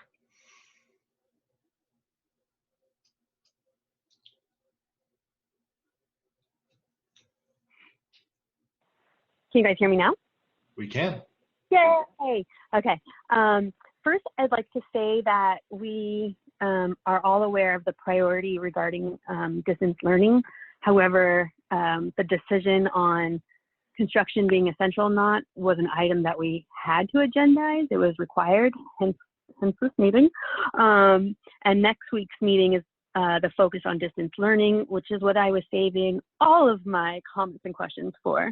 And since everybody else spoke to the topic, which included many of what I would have said and asked, and due to the time, I'm going to continue to hold those until next week. But I do want to reiterate my sentiments from last meeting that we are all adjusting to this new system with daily directives changing from the state and county. And I ask everyone to please be patient and kind and supportive to our staff as they navigate through this and come up with a working distance model. There's been a lot of feedback and suggestions from parents, and their frustrations and suggestions seem valid and probable. And there's a lot that we can take from that and incorporate into phase 2. Now that phase 1 has passed, I look forward to what phase 2 will bring. Teachers have had time to adjust and now can focus on what the clear expectations and guidelines and curriculum and support will look like, and in addition, taking into account the feedback. I commend every single teacher, staff, certificated, classified, staff, executive cabinet, everybody. I know you have been working countless extra hours and are determined to make this transition of distance learning into a working system. I know it's brand new territory, and I thank you very much. The end. Okay, Trustee Watkins, do you have some additional comments? I'm going to lower my hand for now. We're coming back next week. Okay. All right, President Corzo, all the trustees, I believe, have spoken, and thank you. Well, I just want to thank everyone for hanging in there until pretty much 11 p.m. at night. So we will continue to do the work that our kids need us to do, and thanks everyone for participating. I'm going to move us on. Actually, let me pull up my agenda, but I think it's the adjournment if I'm not wrong. That is correct. Item 6 is Okay, adjournment. do I have a motion for adjournment, and then we'll do a roll call vote? I make a motion to adjourn. Okay, Rebecca made a motion to adjourn. Do I have a second? Second. Okay, Allison with a second, and roll call vote. Trustee Corzo, yes. Trustee Chin? Yes. Trustee Watkins? Yes. Trustee Hitchcock? Yes. Trustee Proctor? Yes. Okay, we are adjourned. Thank you, everyone. Thank you. Yay, thank you. Good night. Thanks, everybody.